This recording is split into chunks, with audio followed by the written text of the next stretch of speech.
All right, we're going to get started here in a second. Let me just make sure you guys can see me good, hear me good. Let me pop out the chat.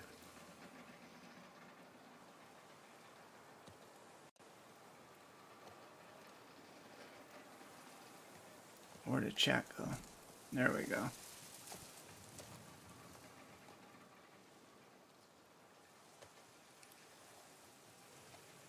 So how you guys doing tonight? If you're new here, hold up, there we go. All right, if you're new here, I'm going to explain it real quick. And there's something else I want to explain before we get right into the review. I was just listening to it to make sure the sound is proper. Alright, so to kick this off, welcome to Make a Path Presents. I'm Ronnie Hayes, and today we're going to talk about The Last of Us Season 1, Episode 6. You know, I just thought about it. I need to make a little cheat sheet, but for anyone new here, I'm going to give my first impression review about the episode, and then I'll let you know when that's over, and we're going to get into fan feedback. That's all of your thoughts, opinions, and whatnot from the comment box. This on screen is gameplay from this part of the game that was featured in the show. This episode was definitely changed, different.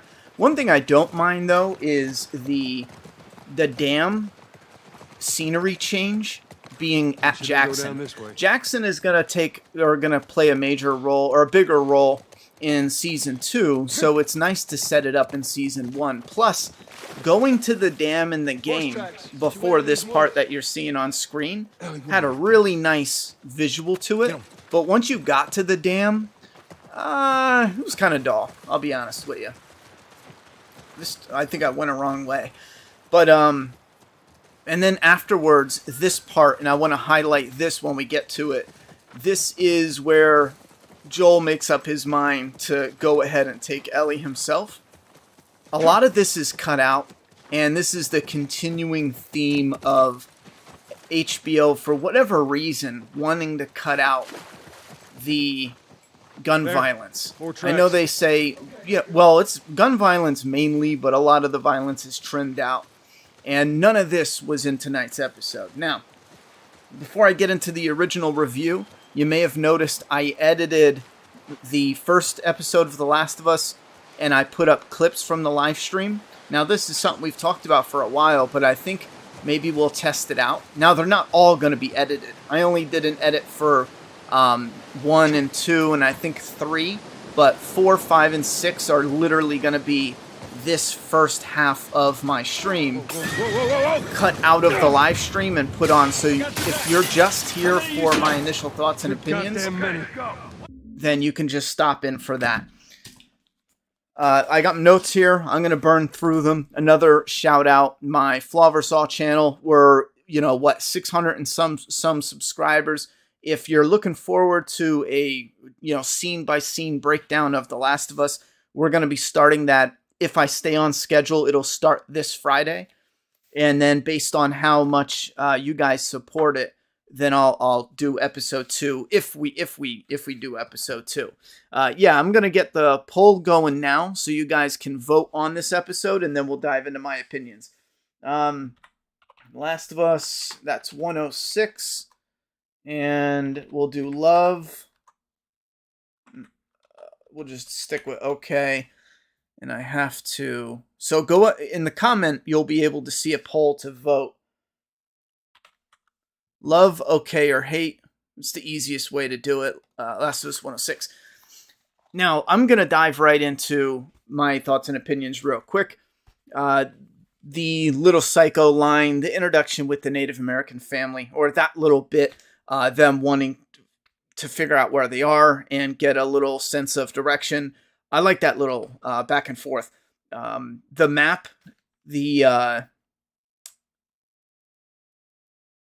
I believe it's set up.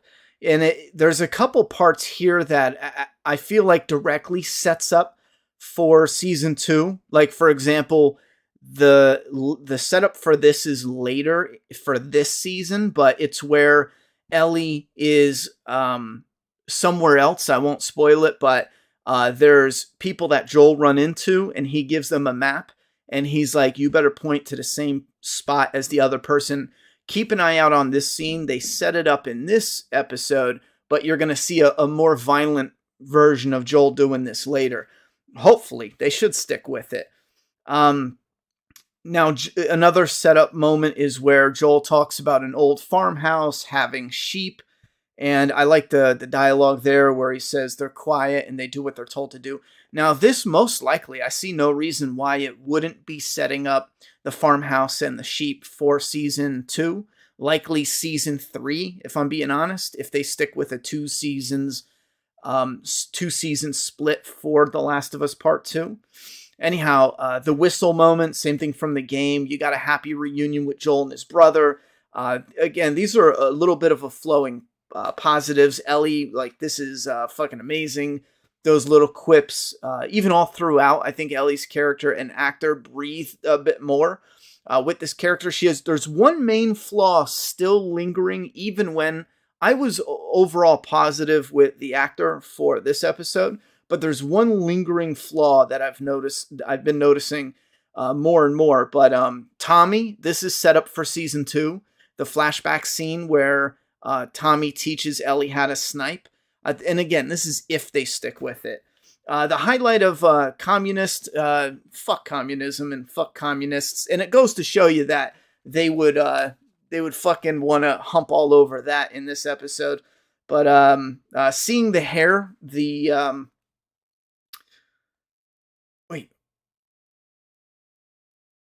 Joel seeing the hair, that was a bit rough. And it reminded him of his daughter. You have movies. Here's one moment where I thought it was a flaw. This is them celebrating having movies. It was just a dialogue scene in the game, but now we get to actually see it.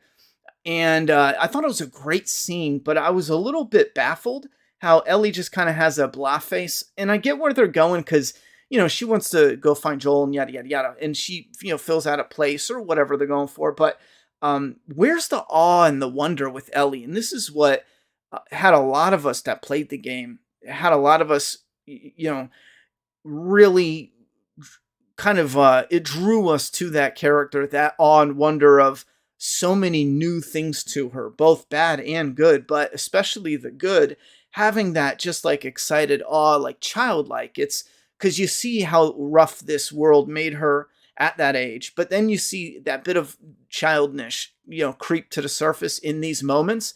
But constantly, the show is just totally ignoring these moments. And I feel like it's a fail, man. You could have had that, childlike kind of awe and wonder about, like, this is the first time she's, I'm assuming, seeing a movie. Most likely not. Maybe they watched movies back in Fedra, but I thought it would be better if she had a little bit more of excitement. She looked around because she wanted to share that excitement with Joel. Didn't see Joel and then left to find Joel. You see what I'm saying? In this one, that way feels more compelling. This version, it's just Ellie doing the blah face, which she does far too often in the show. They turn Joel into a crying bitch. Maybe he can be a, crying communist bitch, I guess. But yeah, that scene was a big old fat.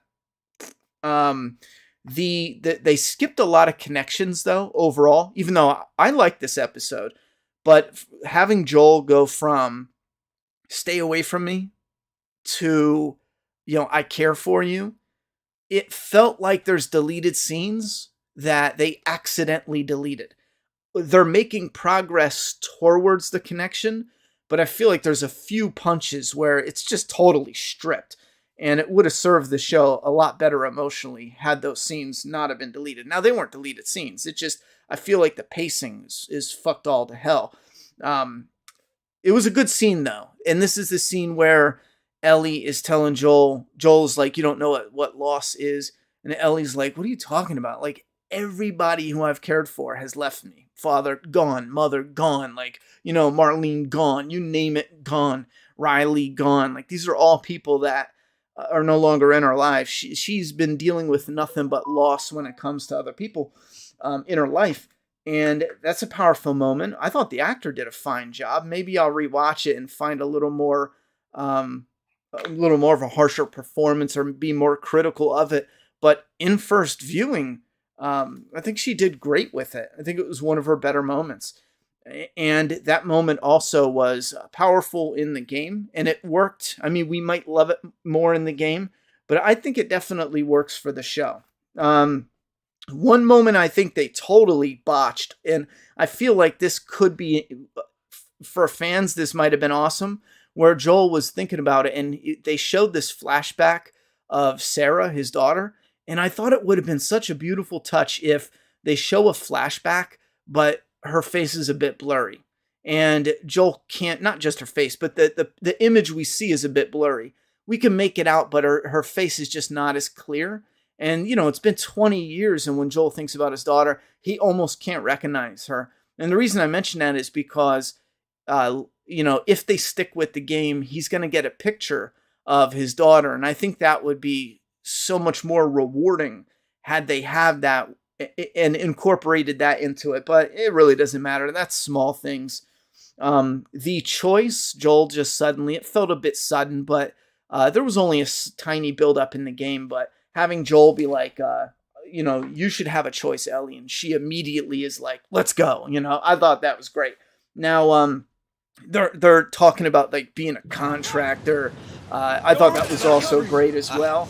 And we see someone choked out. And, you motherfucker. And, you know, similar to the game, as long as we got one choke out scene, that's great.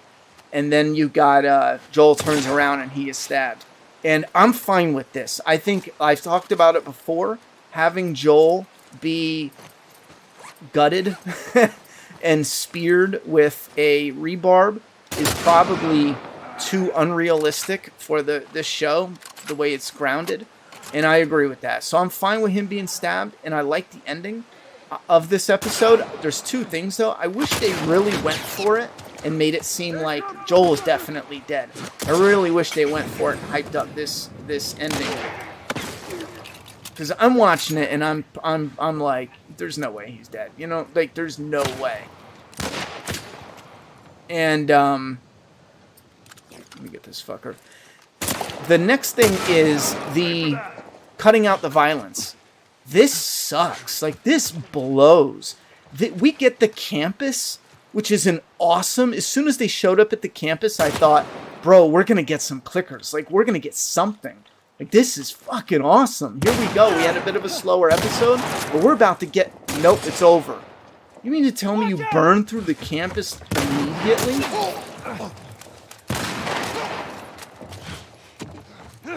Oh, I forgot. Oh, man, I did it again. We're done with the campus already? Like, what are you smoking? Whoever decided to take violence out of the show can suck a fart, man. Get the fuck out of here. You're a piece of shit, you know? Way to ruin entertainment. So fucking lame. Where do these pussies come from? Anyhow, that's my little annoyance. And, I wondered, how can they jam, 15 hours of probably what we should have gotten in 9 hours, let's say. How do you jam it into 9 hours? Probably 11 hours or 10 hours. I forget how long it is, but I now know most of the violence, most of the action, they just gut it. They talked about gutting a deer. Well, they gutted the fuck out of it. Oh, and the game is better. Okay, that was my final note. I was more positive, though. I actually really enjoyed this episode, had a lot of fun with it. And I'm noticing a pattern. We have, episodes 7, 8, and 9 left. It's only 3. And this is my all-time favorite video game. And I was super excited to see what we would get for a TV show. And it's underwhelming. And it's one where I like it, and I'm like, sure, this is cool. But I'm probably barely ever gonna rewatch this. There's almost no reason to rewatch this. It's enjoyable at first. It's one of those shows where it's enjoyable at first, but there's like very limited rewatchability. Because although I'm positive as the scenes are unfolding, it's missing a lot of wow factor. It's missing a lot of deep emotional moments where, again, the emotion is there. And this is what I find so baffling. The emotions are there, but it just feels so, even when it's supposed to be deep, it just feels so superficial. So it's such a weird one where I like it, yeah, but it's just not blowing me away. But I'm still positive about it, still enjoying it. Those are my thoughts and opinions. We're going to get into some of the fan feedback. I do want to highlight the tip goal is going to be used towards the shelving that I'm going to be making for the background. It's going to be garage shelving. I'm likely going to get 2 of them side by side.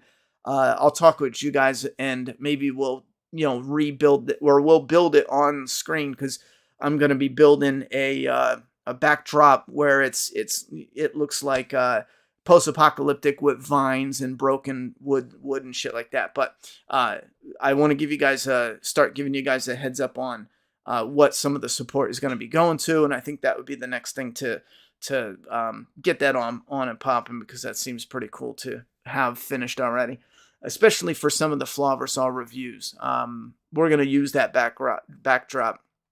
We're going to raise the camera up for those, and I think that'd be kind of fun. All right, so that's my thoughts and opinions on the episode. And let me just make sure I have, if I was to vote, I'm voting. This is rough. I went back and rewatched a lot of, almost every episode. And even though I'm positive, I am closer to the okay than I am to the love. There's just like a little bit for a couple of them. Like with the clickers, that like knocks me over just a little bit, just seeing them. That one moment with the bloater, it's like, man, it's such a cool scene, but it's so small. It's like, 20 seconds. So I think overall, with this one, even though I'm more positive and I don't have a ton of negative things to rip apart, I would vote okay. So that's where my vote is going. All right, so let me scroll up and see what Dwighty Boy says. I was gutted to see how fast they blew through the university, right? We got some monkeys, and then we got some other shit. We got a lab, and then they saw, remember in the game how cool it is? They look over. Matter of fact, hold up. I just thought about this. Remember in where they saw the raiders and they look and they see like something shimmer and they move and it was like a bullet goes right by their face? That shit was fire, man. Here's the university. This shit is sick as fuck. Oh man, that looks so cool. Anyway, yeah, the university is friggin' awesome. And they blew through it. They fucking blew through it. Damn, that sucks. And season 2, Abby's getting 2 seasons. But one of the best stories, one of the friggin' best video games in the last 10 years gets 1 season. 1 small little season. Way to fuck that up. And a lot of people keep telling me like, yeah, Ronnie, they probably didn't know that. I don't mean to make fun of it, but Ronnie, they probably didn't know it's going to be Tooth Ethan. And they just had an interview that came out today. They knew damn well when they sat down to talk about it. They knew that this was getting greenlit for a 2nd season. So they could have split the first season, the first game into 2 seasons easy, with giving it some room to breathe. You know what I mean? You don't have any extended episodes. Everything's nice and tight. Give it some room to breathe. That would The casting fire. of Tommy is perfection, best thing they have done so far. Good writing, solid series, still waiting for that brain-melting awesome episode. Slizzle, thank you very much for the super chat. Yeah, I agree with you. The casting for Tommy is good. He's doing really good at it. Remember when people said this would kill The Walking Dead? Hasn't come close. I'm still sticking with, well, hold on. I would adjust that a little bit, because for one, if we're talking about, even with no violence, if we're talking about modern day Walking Dead, it's giving it a run for its money. Especially, modern day Walking Dead. Yeah.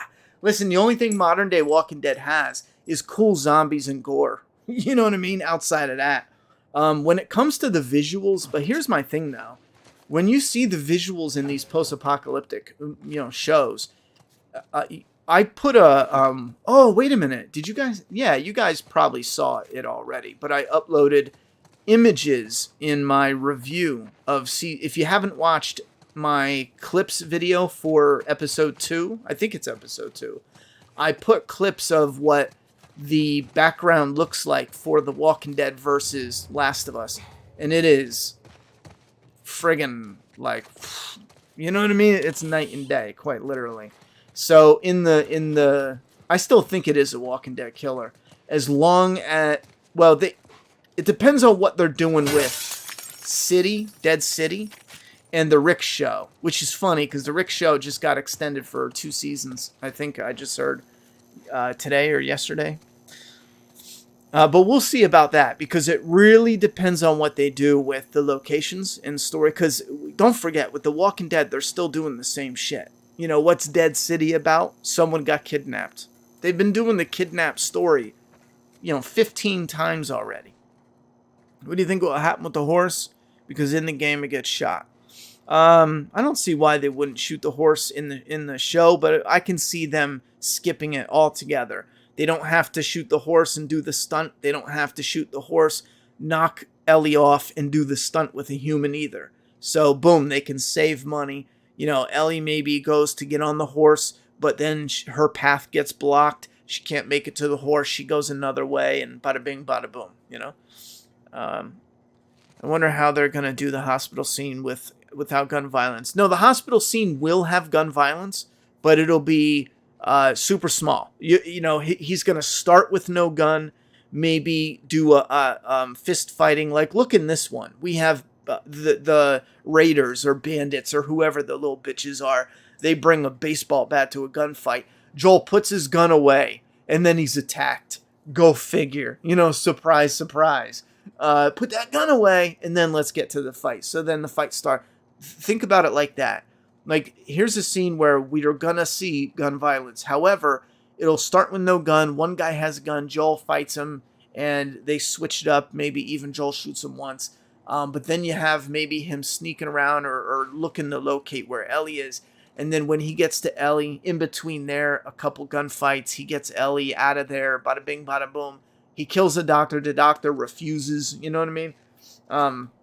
That's my speculation, by the way, because I think they need to set up for season 2. I think the episode sucked apart from the Tommy Joel scenes. All the important scenes sucked. You're Not My Daughter scene was really bad. Ending was a Wish version of the game. Got to give The Walking Dead props for not shying away from the gore. That's one of the things I give them a lot of props for. But here's the thing is, that's not AMC. If you watch the old behind the scenes, the original creative team that wanted to do The Walking Dead refused to do it without gore. And HBO wanted to cut down the gore. Because it'd be better if they didn't speed run the entire dang story. I did like Tommy's wife better in the show versus the game with resting bee face. Well, I think the actor has a bit more, it's not just, charm to her, but there was a bit more there that, was easier to digest. Because in the show, it's kind of like, oh, hey, here's Maria. Is that her name? I almost said something else, but here's Maria. And then we piss her off. So she's pissed off, and it kind of sucks. But for the show, it got a bit of a better vibe there. Let me put you on the leaderboard. Thank you very much for the donos, Musi. Hey, Ronnie, how would you feel if they made a Last of Us game, but more open world like Days Gone? I don't want them to. Open world has to take away from... If you do it more open world, it takes away from the graphics.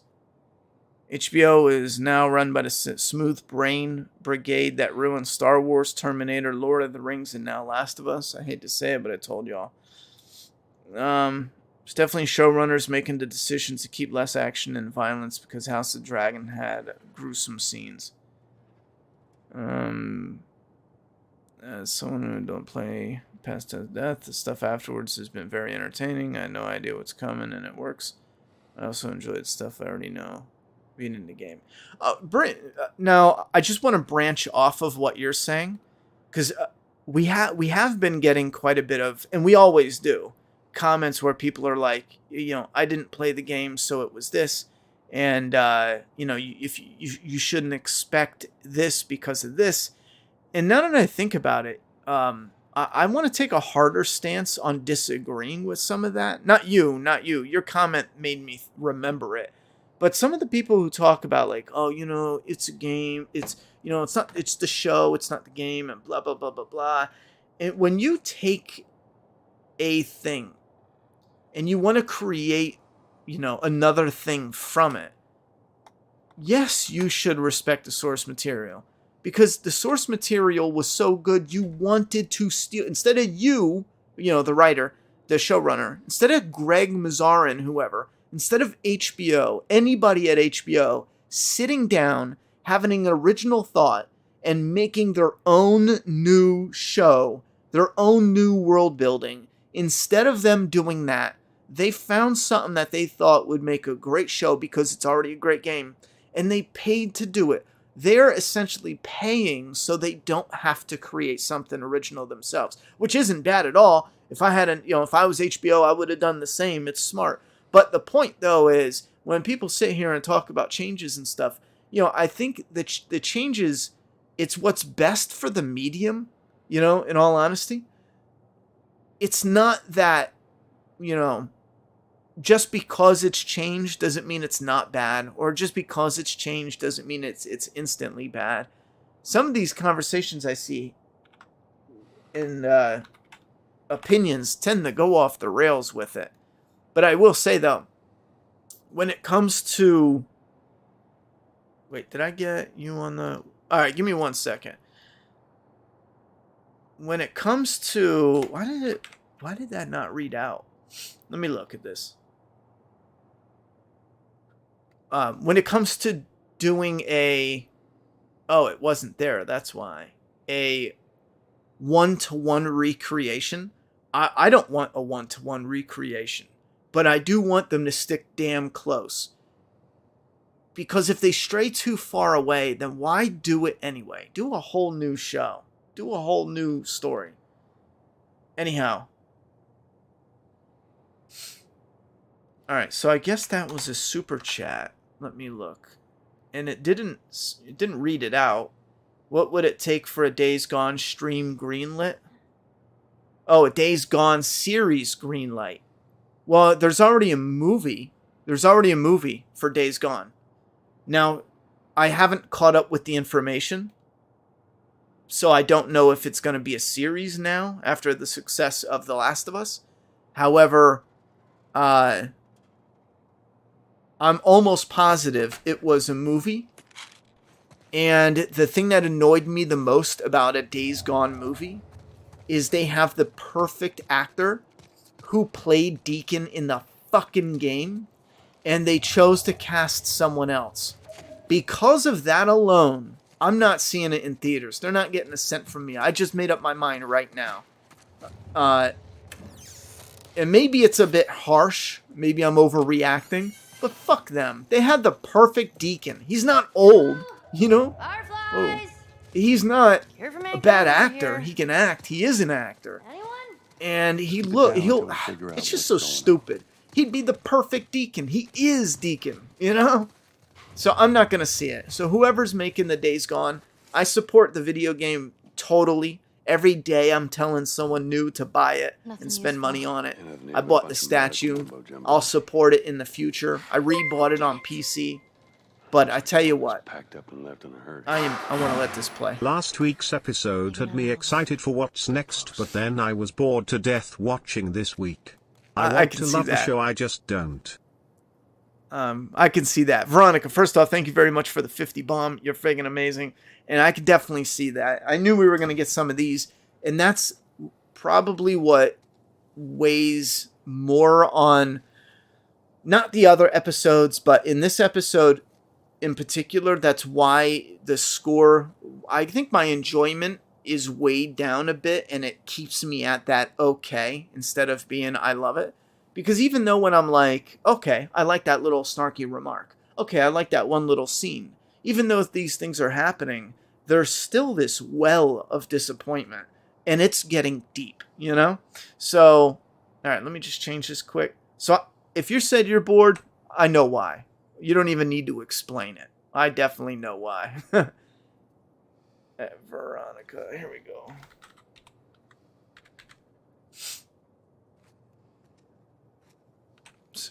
Done. Oh, wait a minute. I fucked up. Hold up. Thank you very much again, Veronica. Your support is absolutely appreciated. Let me burn through some of these comments. One thing I love, The Last of Us, is the amount of locations and environments we get. Cough, The Walking Dead cough. Yes, and that's why I'm sticking with the witnessing what we're getting visually. And then when we get the spin-offs, or when you go and rewatch current day Walking Dead episodes, go ahead and watch season 11. Fast forward through it. Take a gander at the background, the locations, the scenery. You mean to tell me if we get Dead City and it's a bunch of bullshit locations, you mean to tell me that you're going to be like, It's super woke. White characters from the game are non-characters in the show, which is fine but throws me off the loop. Have you watched any new movies lately? TV shows? Yes. Big love to Ronnie Hayes. I have. Thank you very much, Woke, for the $3. I'll explain something real cool in a second, or a show I liked.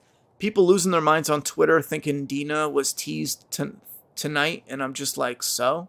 Yeah, even if she was in the background, I don't give a shit, you know? Ooh. I'm talking about season for season, The Walking Dead season 1 shits on The Last of Us season 1. Yes, we talked. I think we've mentioned that. I don't mean to be, pissy. We've mentioned that every Sunday, 6 Sundays in a row. I agree. At this point, The Walking Dead season 6 versus season 1, 6 episodes versus The Last of Us season 1, 6 episodes. Yes, The Walking Dead wins. Okay. Now from here on out, let's just forget it, because we're just saying the same. It's not going to change. The Last of Us season 1 can't compete with The Walking Dead season 1. It's, we get it. I agree too, and I'm sick of hearing it. No offense, I ain't mad at you. I get it, because it's a different person saying it each week. But my point though, Q&A. Do you think season 2 and season 3 of the show can be much better than the actual game? Nope, and no. This show's weak as fuck. It's a damn disappointment, says Goodfella. All right. I don't know why I thought Maria was Martha from Fear the Walking Dead. Ouch. Mind Media says, I felt like a lot of the line they were supposed to hit harder, like in the game, fell a little flat by Ellie in the show. There was a lot of lines that I think fell flat.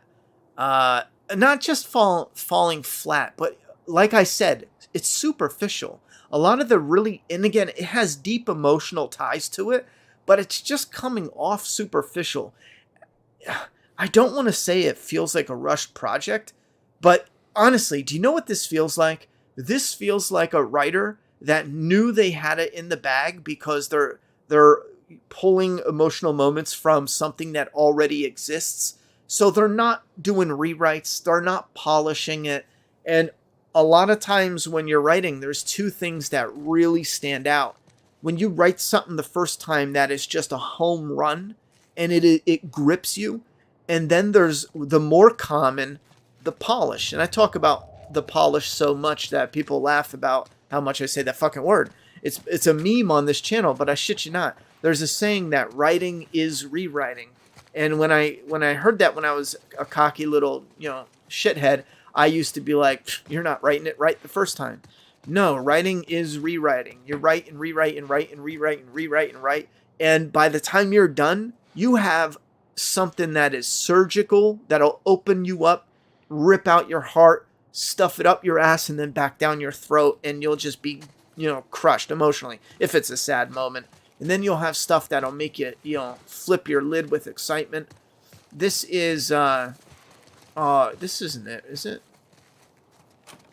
Oh, okay. I was about to say already, because this is where we fall. It feels like somebody who knew they had it in the bag and they did very little to polish it, the scenes. don't know why I thought, okay, did you think You're Not My Daughter scene sucked as bad as I did? No, apparently not. I just watched it a second time and cringed hard. I watched the game scene, and it's so much better. I do think the game is better in almost every scene. Give me half the budget they gave these goofs. I ask you the Season 1 comparison question from TWD and The Last of Us next week to keep the streak going, lol JK. You do that, Mega Dr. Dre. Thank you very much for the super chat. Let me, real quick though, let me back it up to, I don't want to forget Woke's comment. Because I want to share this. He said, what show or movies have I been watching?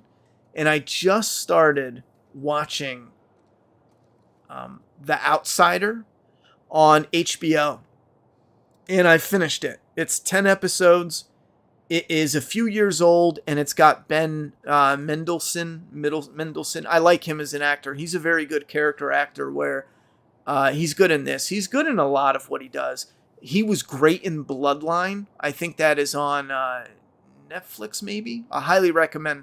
But I had a lot of fun with The Outsider. It is a crime mystery, but it's written by Stephen King. So it has this mystery to it, this supernatural mystery to it.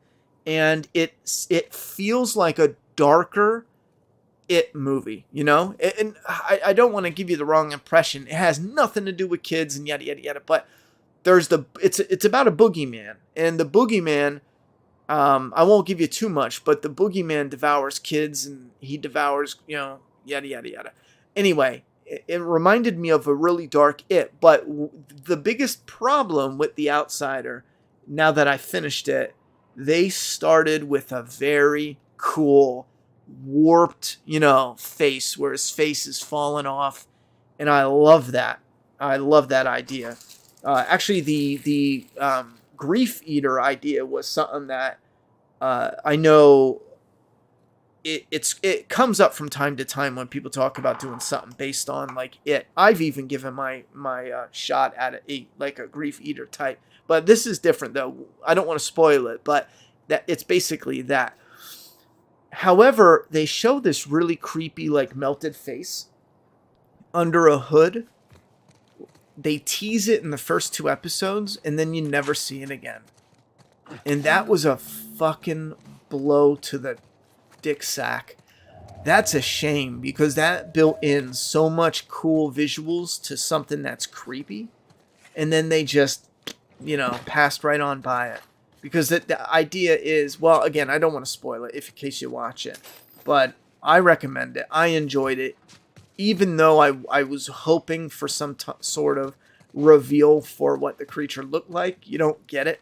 So I don't want to get your hopes up. However, I still enjoyed the watch, but by the end, that was my biggest disappointment. It's called The Outsider. Are there any Easter eggs in DK comic that no one noticed yet? Do you plan on putting Easter eggs in DK? I have a lot of Easter eggs in Doomsday Kingdom. For some reason, I wanted to say Doomsday's Kingdom. Yeah, and there's a lot of Easter eggs in it that, from the panels and how they're standing. You can throw this towards Atomic Heart or not. Either way, I love these Sunday night streams.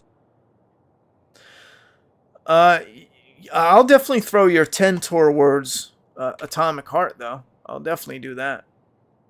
I don't know how many other people. I'll throw it out there. I don't know if anyone's interested. I mean, in order for me to stream Atomic Heart, we have to get a good amount of interest. We need people to speak up. That comes out in 6 days? Isn't it the 26th of February? So we got a week. We got a week yet. We can wait, and I'll give you guys a heads up. But that'll be on my Ronnie Hayes channel, and we'll stream Atomic Heart. But we do have a week. Oh. I think I forgot to mention, the reason I was doing the clips, and I have The Last of Us episode 3 clipped already. I'm sorry, 3, 4, and 5. And I'm going to post those probably Monday, Tuesday, and Wednesday. Or Monday, all of them. Who cares? It doesn't matter. The point is, moving forward, it's something I'm going to test where we do the stream that is a show, you know, after show or anything, and I'll clip the very beginning of the after show. And what's weird though with YouTube, I don't know if this is a glitch or not, but right when I end my live stream, I can actually clip the front of the stream and copy it as a separate video. But once the stream renders and it's fully processed, it won't let me do that. So that's really weird. So for now, I did a re-edit if you want to watch it, a whole new edit on episode 1, 2, and 3, a whole new edit with you know, little you'll see. I put in me playing the game, like clips of it. Remember when I punched the bloater in part 3? I did some edits to make it a little funnier when I'm spazzing out. So if you want to check that out, go ahead and check it out. But 4, 5, and 6 will not have edits that same way. It'll just be the first 15 minutes taken out of this live stream. The show is weak as fuck. I don't know what everyone's smoking. This is not a good adaptation of The Last of Us. It's a stupid reimagining brought to you by Neil Cuckman. Last of Us would be so much better, more meaningful if they spread the first game out in 2 seasons. Absolutely. I totally agree with that. We need more time for character development. It's like Joel and Ellie barely know each other still. Right? And that's what I mean by it feels so superficial. And it felt like there's a deleted scene, multiple, where Joel and Ellie were, you know, becoming buddies. And I missed it somehow.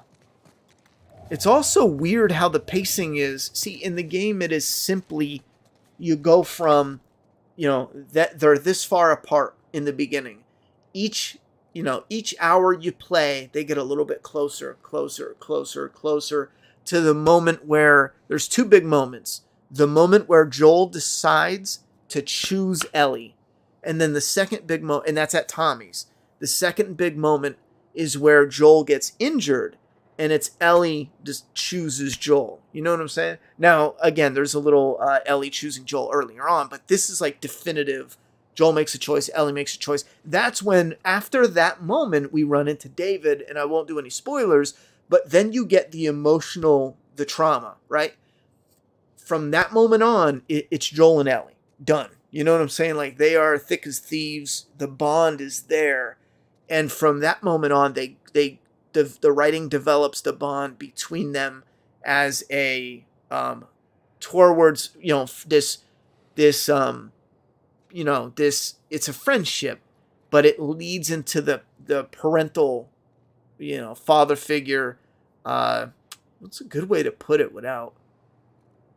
It's like he becomes her stepdad from that moment after David and the trauma. He becomes her stepdad from that moment, little by little, more by more. So in the show, the problem, though, is they want to do these little moments, these arcs for every episode. And instead of the game being a clean, and they chose that way, from beginning to end, getting closer each moment, the show does this. All right, in this episode, they're here. By the end of the episode, they're here. The next episode, okay, they're here, and then they're here. Next episode, they're here, and then they're here. And now we get this episode, and it's like, okay, they're here, they're there. And I think that's part of the problem with it, is how they structured it around the TV show episodes. And there's probably a better way to do it, but whatever. At least next episode, we have a confirmed clicker. Only cause they had to do it for the plot, because God forbid they give us some sneaking or fighting affected scenes every episode. That's really starting to be some of the biggest problems. You could stream Goat Simulator and people will hang. I doubt it. I'm worried about next week episode. Looks like entirely left. Oh, it is all Left Behind. Don't get it twisted. Do not think they're going to do anything else but Left Behind. You're going to get the lead in and the lead out, or maybe not even. You might just get all of the Left Behind. Now, the problem, though, is I don't think you're going to get... Well, maybe you will at the end of the episode. You'll get the flip version of the Left Behind, the modern day, with Joel and Ellie. And then you'll see, Joel die. So, maybe. Imagine if the show had competent... Why can I not say that word? Competency. I'm looking at the word and it's like, that's not what my mouth is trying to say. Like Narcos. Yeah, Narcos was good. The character Holly from The Outsider is also a side character in Mr. Mercedes' book series and TV series. She's also the star of King's new novel.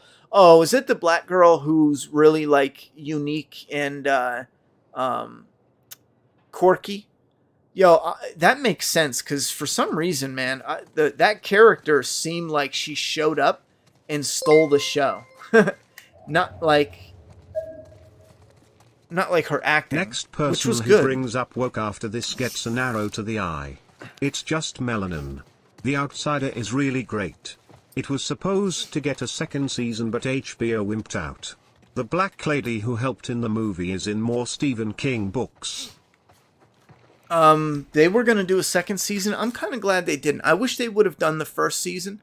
First of all, thank you again, Muzi, for the support. But I would have preferred they had done more of a reveal of the monster. I'm a monster man. I like to see some of the visual gore and the yada, yada, yada.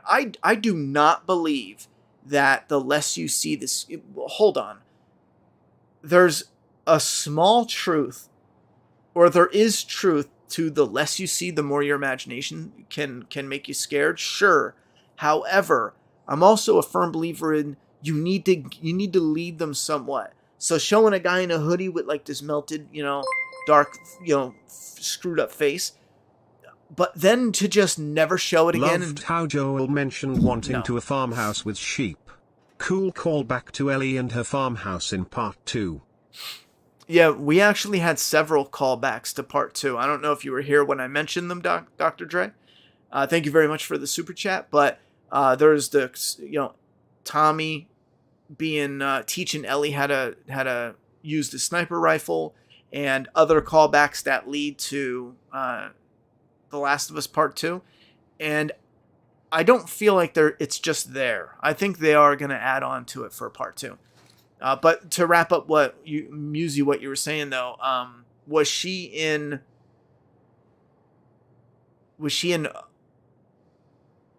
Let me read what you said. Because was that actor in other stuff as that character, or just other stuff? Because I like the actor a lot. She, even though the quirky character kind of felt like a bit, I don't know, it was a bit flimsy. It's kind of like the generic, oh, look at this character. They can, count how many toothpicks are on the floor, some Rain Man shit. It had that flimsiness to it, but the actor had a good amount of charm. And I liked her scenes where she was totally, pretending she was serious, but she was joking around. And that worked out good. And then the gunfight was the best. There's a gunfight at the end, and it's pretty tough. It's short, but it's fucking awesome. I thought it was great. Real tense. I think I feel good with them not doing. I would have liked another season, but they would have had to have. They would have had to done more. And then Muzi says she loves you, Mr. Woke. Okay, so maybe you guys can be friends in another lifetime, maybe. Yeah, it feels like the horse scene with Joel and Ellie in the show while he says she deserves a choice is so forced.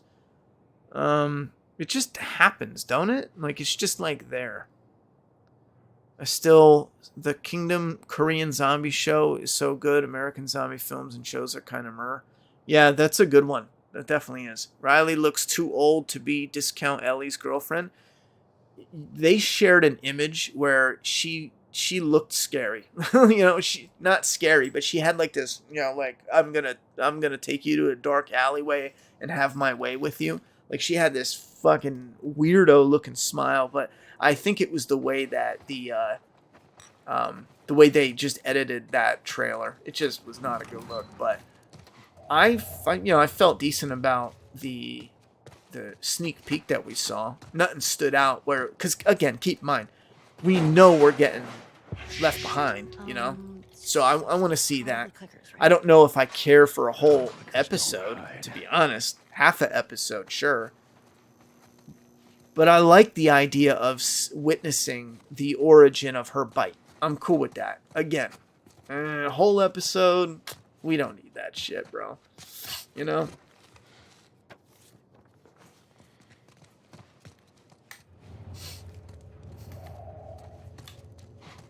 Ready? Let's get him. I don't know if this has been commented on, but was that girl looking at Ellie from afar, Dina? Kind of looked like her, but I don't rewatch to confirm. I was under the assumption that maybe in all that research, did she have a big ass nose? I was under the assumption that they wouldn't do that because casting is usually, I don't know. It depends who's the actor, because if she's a known actor, there's a chance they might have already did like a pre-casting for her, and they know that they want her. But the way they usually do it is they'll do something where it's kind of like it represents that Ellie's gonna meet up with people and become friends and girlfriend, you know, and find someone to date. That character represents that, but it's not necessarily the actual actor. You know what I mean? They do that shit all the time. But it could be. I don't know. I'd have to go back and look at her. If she doesn't look like Dina, or if she's not a known actor, but you know what I'm saying.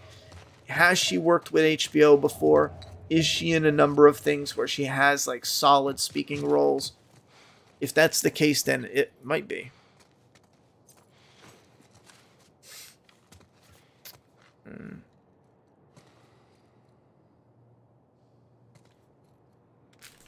LB, I don't know if this is... okay, I already did that. This doesn't feel like The Last of Us. There is barely any infected. It's so annoying. That's one of my most annoying... That's one of the most annoying aspects of what they're doing right now. Very limited to no infected. You know, when we heard like 20 million an episode, 100 million, like, listen, they're putting in work for the locations. That's true. But holy shit, are they really skimping out on infected? This is The Last of Us. You could have fooled me. Jesus Christ. It's like they don't even want to. Long ago, people asked me, what would it have been like if HBO actually bought the rights to The Last of Us, to The Walking Dead instead of AMC? And now this is a very good shining example of what they wanted to do. Removing the gore and limiting the zombies. Fucking imagine that. Imagine watching The Walking Dead for multiple episodes and not seeing any zombies. Holy shit, you know? Wow. Pull my pubes out with tweezers. God damn, that's fucking ass. Been years that felt like we were... fucking thing was a giant waste of time. I'm not gonna do this anymore. Come on. Looking for the others. They've all returned to St. Mary's Hospital in Salt Lake City. Holly-based one. You'll find them there. Still trying to save the world. Good luck with that. Oh, I'm glad they didn't do that then, to be honest. I know the city. I like the actor and the character, but it ain't close. I mean, on horseback. Not to follow just her. Fireflies? Get down. Right here. Oh, that's awesome. Oh no, gun violence. What the fuck are these guys? I forgot. That transition is one of the best Get the hell out of here. in video game history. I love that transition. I needed a mint. Sorry, I don't want to be chewing in your ear.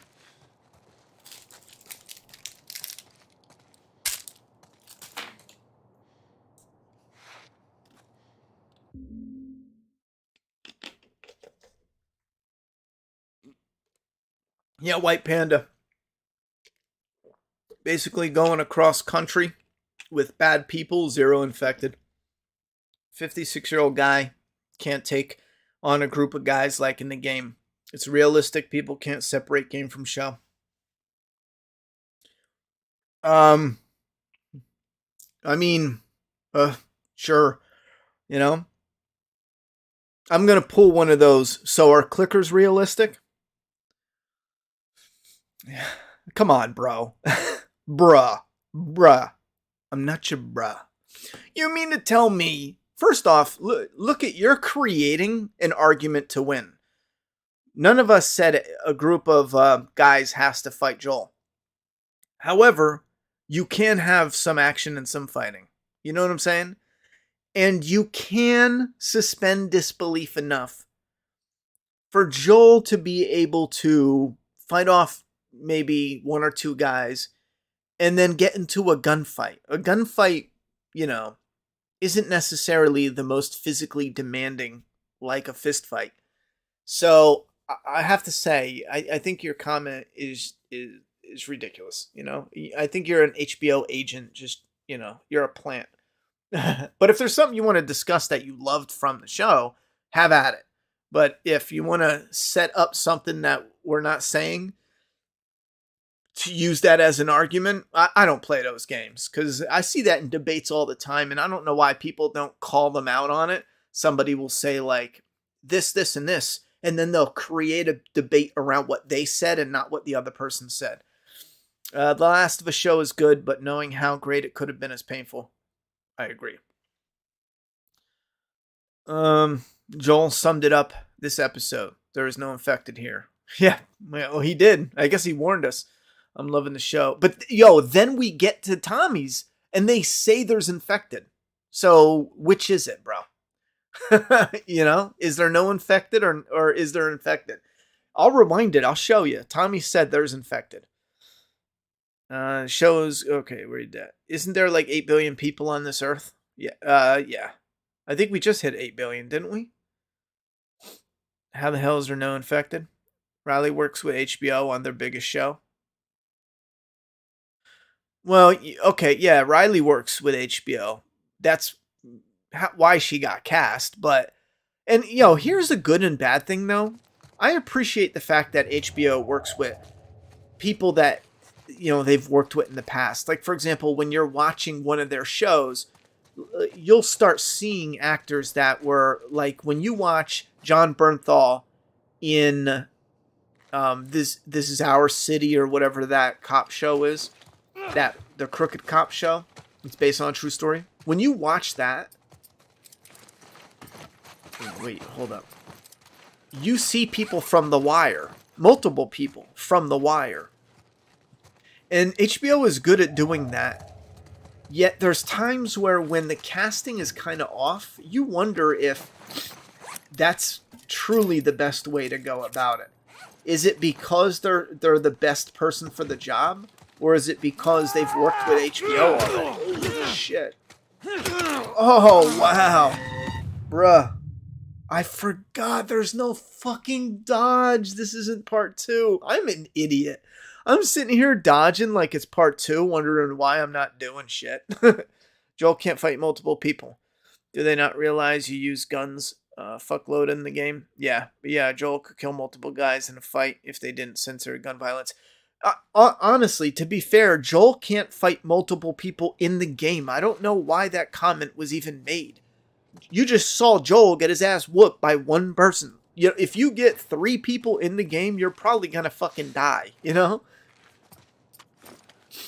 This game is not built like that. They grounded Joel. He's a video game character, but he's still grounded to a degree.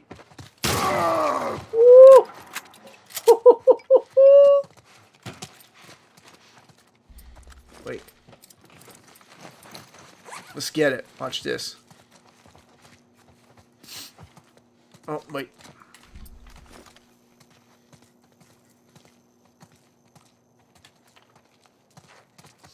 Where are they at?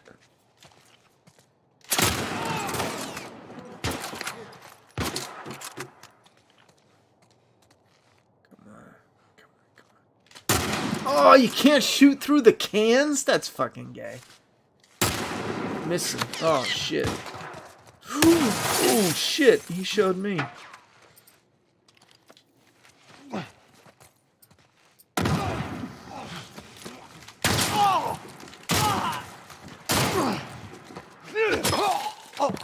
Nice.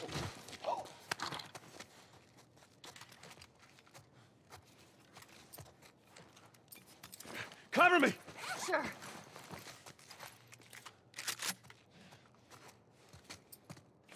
Might as well heal.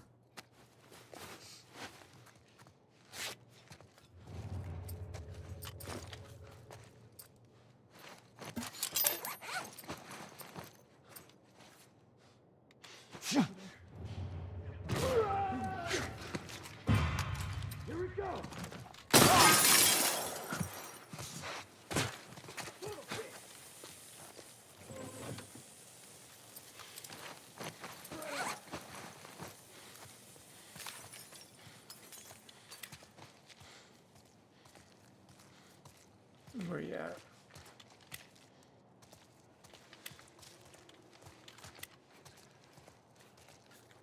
I heard them. Oh shit.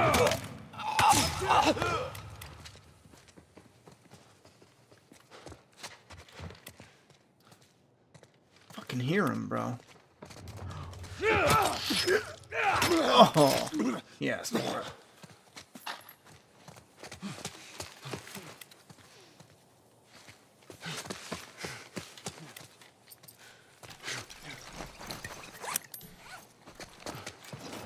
Let's get it.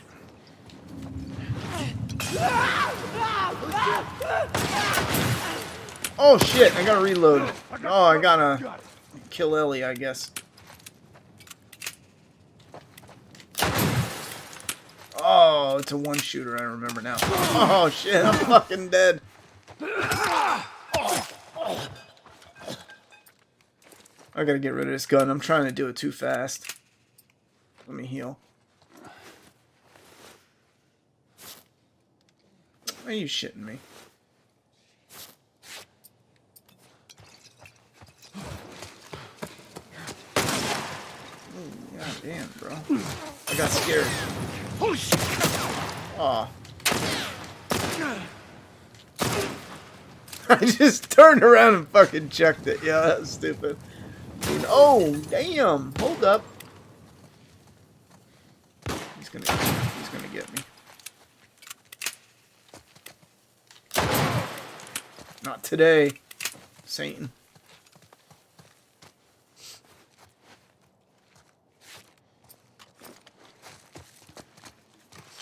Let's go. Let's open this door. Nothing bad can happen. I killed them all. You ready? You asshole! Shit!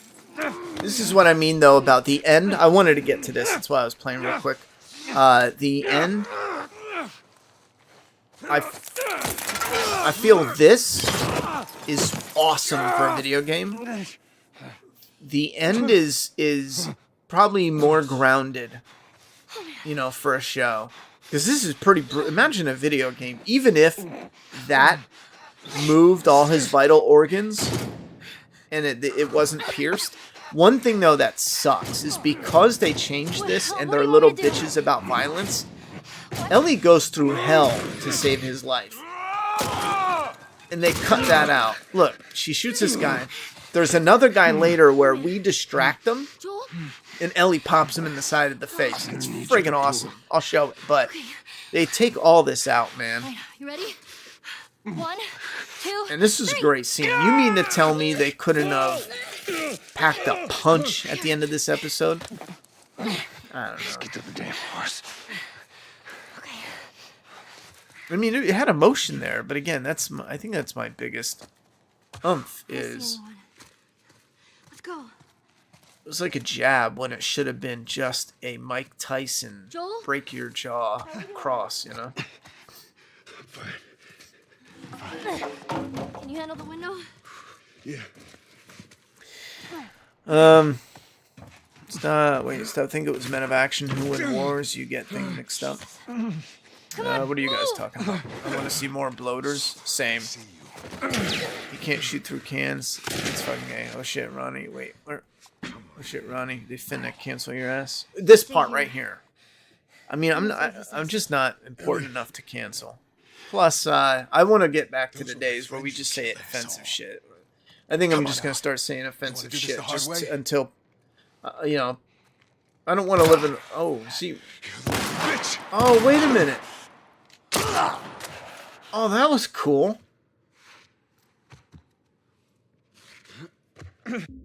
That's weird. I've never...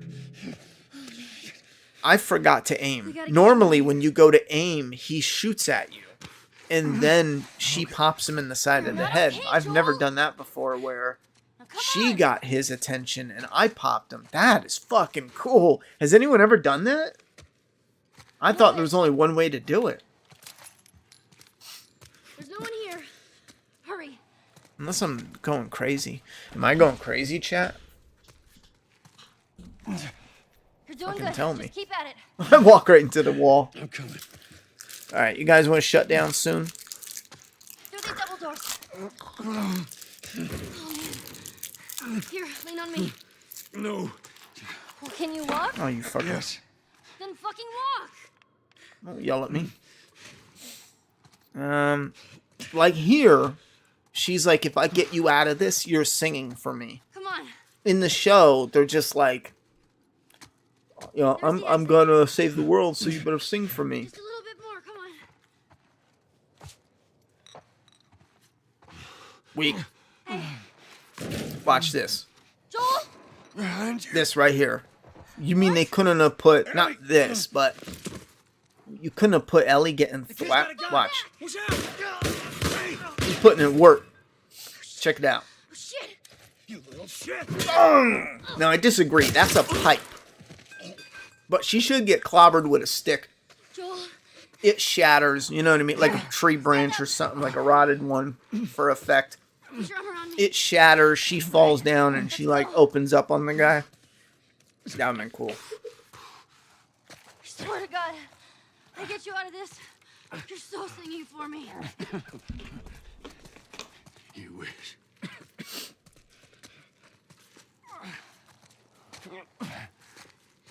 Wait here. I'll get the door. Weinstein disagrees. The ending in the show is weak, but guess it fits more than pussy version of Joel. I was completely immersed in Joel getting impaled. Yeah, I mean, we're saying kind of similar things. However, I think you're focused too much on what I'm talking about, the actual wound itself. It's the wound and the wound size. You know what I'm saying? Like, I had surgery, minor surgery, and I couldn't walk for like a week. You know, they had to cut my stomach. Can you get on? I couldn't walk for a week. Bro, getting impaled with a rebar 2 stories up. Like, listen, it is awesome. I fucking love it. Don't get me wrong.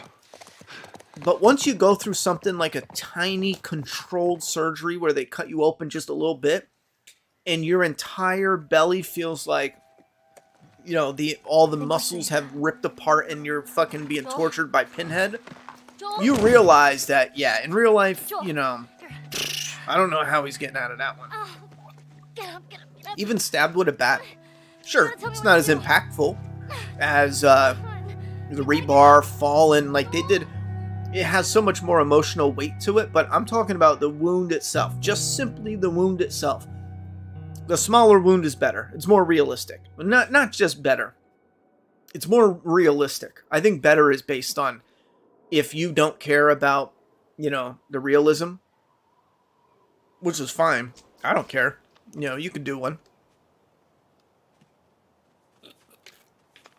Tell Ronnie what?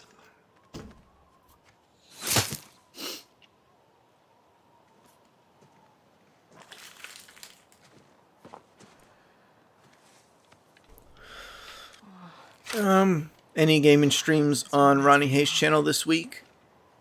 Well, I don't want to say no, because I always try. I will say it's looking slim. It's looking real slim. You'll just startle it. Let me look up. And another thing that is in the unknown is I'm actually going to a bar either tomorrow or Tuesday. It all depends on if I can get away. I'm going to go to a bar and apply for a job. Where'd you go? So, because they need workers around here. So I'm going to go in and just let them know, listen, I have experience. I used to work in a nightclub as a bartender, blah, blah, blah. I can do the cook, set fry, whatever, but I want minimum 18 an hour, yada, yada, yada. And if they say yes, then I'll take the job. But if they say no, then I'll bounce. Now, these are, this is in a city that has high cost of living, you know, and their workers can get between a range of 14 for a host to 22 an hour for a cook. So it depends on your experience and stuff. I do have a lot of experience with, cooking and whatever. They just have to teach me how they cook, and I'll learn it fast. So, and I work when I show up at work, I just grind away. So my point though is if I get hired for that, I don't know the hours, but it will be during their rushes. And, obviously there's no, you're working there. There's no breaks. So if I'm there, I'm there. If I get hired and, they need help bad. So part of my thing is I'm sick of doing shit on the internet. I'm going to go into a couple of these restaurants and just be like, listen, I'm a workhorse. Hire me. If you don't like me, fire me. But I guarantee you, I'll be your boss in a month. No, I'm kidding. But we'll see. So it depends on what they say. Part of my idea, though, is with taking the job is to grind like a motherfucker this year a lot and invest that money in stuff that I'm doing.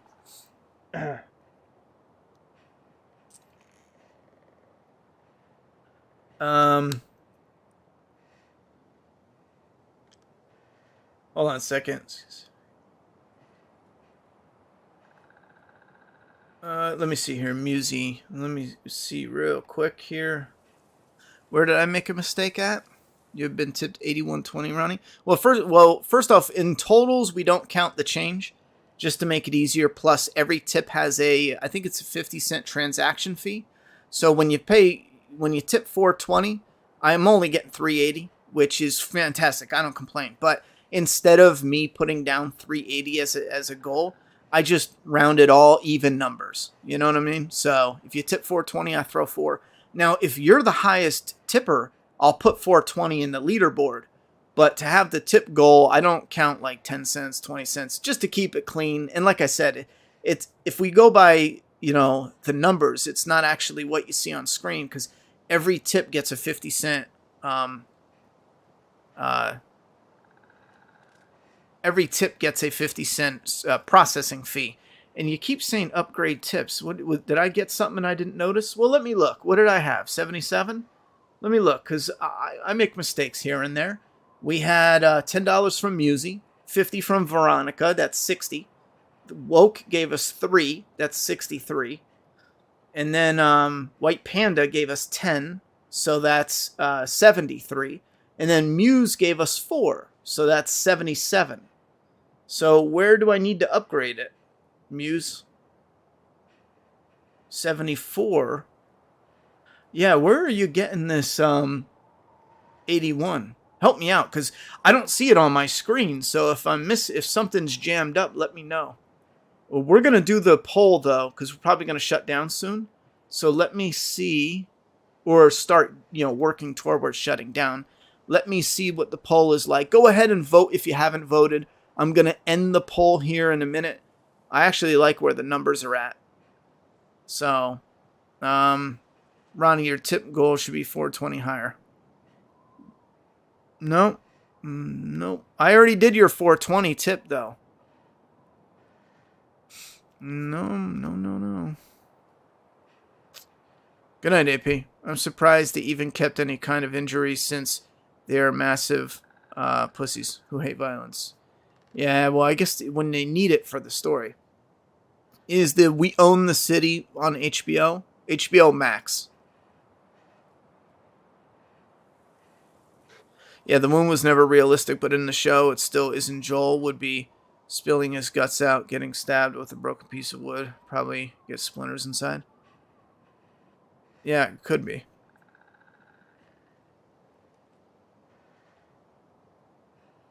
Wait, Phantom Knight says, I calculated 95.20 in my mind, right? Where do you get that, though? I think am I losing my mind? Where do you see that, though? Muse says 8120 has been tipped, Ronnie. Yeah, you're not addressing what I'm saying, though. Like, let's find middle ground. I just gave you, like, I think any more I'm going to make it, we're not talking about tips. Just so I'm not boring people about it. Again, I got 10, 50, that's 60. Where am I fucking up? $10, that's 70. I got $3, that's 73. I got $4, that's 77. Am I crazy? Or is there something that didn't go through? Do I need to refresh it? Maybe? Did I not get a... That's all that I see on my end.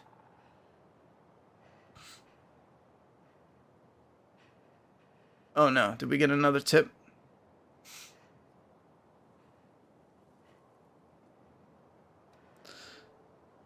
I'm going to refresh it. You should change the default. Wait, I think there is one. Did we just get one? One just popped up on my side, but it's not ringing over here. Let me play it again. I just refreshed it. That might have been the problem. Oh, no. Hold up.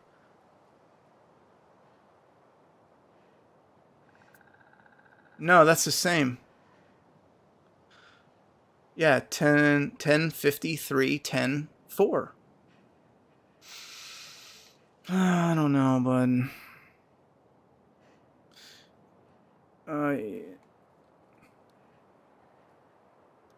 This show needs Viagra. It's not hard enough. I agree. A fistful. You should change the default tips in stream elements if you can. Oh, I can. They're all with cents included, 33. You know what? Stream elements says like, it shows that Musi didn't donate 4 twice. If she did, it's not showing up.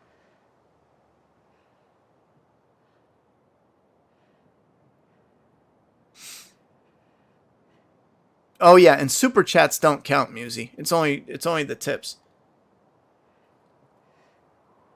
Towards the goals anyway. And Musi has 1.4 and 1.10 AP. I think any more, I don't know. Oh, you screwed up. You confused super chats. Well, that's why I was trying to get you to talk to me instead of just repeating 81 over again. I was trying to see like where are we, But I think we are going to make a little, if someone can't pinpoint, because when I make a mistake, definitely correct me. But I think I'm going to make a thing where I'm going to just breeze over. Super chats do not count. No. YouTube takes half of them. The processing fee takes 10% of them. And on top of that, it's just too difficult to sit here and guess how much I'm going to get. And you don't even get it for a whole 30 days. With the tips we get now, the tip goal, if I have a goal here for background or a new video game, and you guys tip me directly, I can buy it tomorrow. You know what I'm saying? You can't do that with super chats. So that's the idea behind having the tips goal. If YouTube didn't take as much, I wouldn't even do a tips goal. It would all be super chats. Screw it, make it easy. Did I rate the episode? I'm probably going 6 out of 10 too. All right, so we're going to end the poll. And The Last of Us 106 comes in at 47% love, 45% okay, and 6% hate, with a good 227 votes.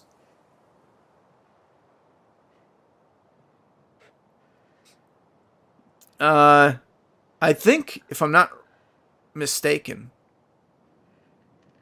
I think that's the most even split for Love and Okay. I know we had another one that was pretty close, but yeah, Muse, that delay is a pain in the ass. In the ass? In the ass.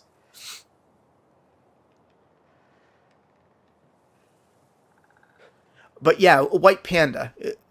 Stream Elements tried saying when you do the tips thing, it pops up and it says like, in the analytics, YouTubers have a better chance at, funky tips, unique tips that are like 333, 420 self-explanatory, because it's 420. But some of these other tips that are like 690, 1337, like, what is that shit? Like, what is this, So I know, I think is the Ronnie Hayes channel. I already started deleting them, and we'll do like updated ones because I don't. What 1337? Why don't put tips and super chats on screen separately? We could do it, but super chats are already lit up in the chat. You know what I mean? So it's kind of like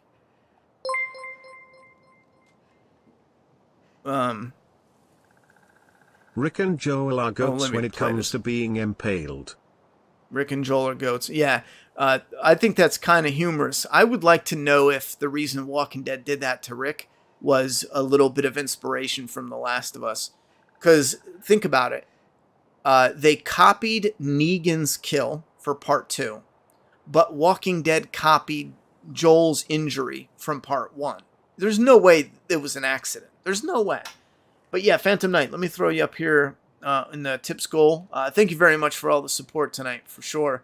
But yeah, the reason we don't do it is because actually, let me correct that. The reason we started putting the tip name on the leaderboard is because you can't have tips highlighted in chat.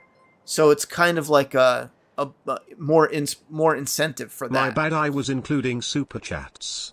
I just wanted you to make gold. Well, I appreciate that, Muse. I do, for sure. And again, that is why, like, I'll round it, because the actual goal, like, let's say for now we have, 91? I don't fuss over, I round everything, to the dollar, just to make it easier so we can put it on the leaderboard and get going. But in reality, I'll probably get, like, I gotta look and see how many different, but let's say 87. I'll get $87 tonight, which is amazing, because YouTube is like 50%. This is only what, $4, $4 or $5 for. That's because every tip has a processing fee, which is totally fine. I'm just explaining. I'm not bitching. I think it's great. It's a lot better than before. But the reason I don't fuss over trying to get exactly what it is I just want it to be quick. I don't like talking about the tips because I think it takes away from what we're doing here. So, when it comes in at 420, that's why I do, the 4. And anything, like, if we're short, like if the goal's 100, like 150, for example, for the webcam, and we made 150, but there's processing fees. We only really made 142 as an example. I float the rest, which I'm not bragging. I'm just saying I want to keep it nice and clean. It's the least I can do is float the rest when it comes to hitting goals like that.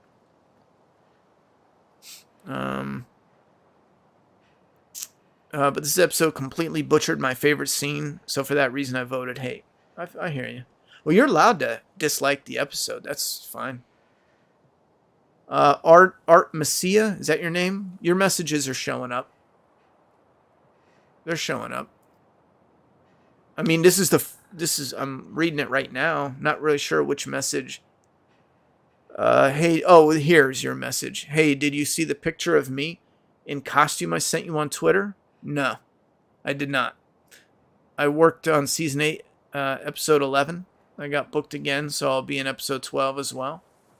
No, I didn't see your... When did you send it, though? Killed a wabbit? I want to see them recreate that one.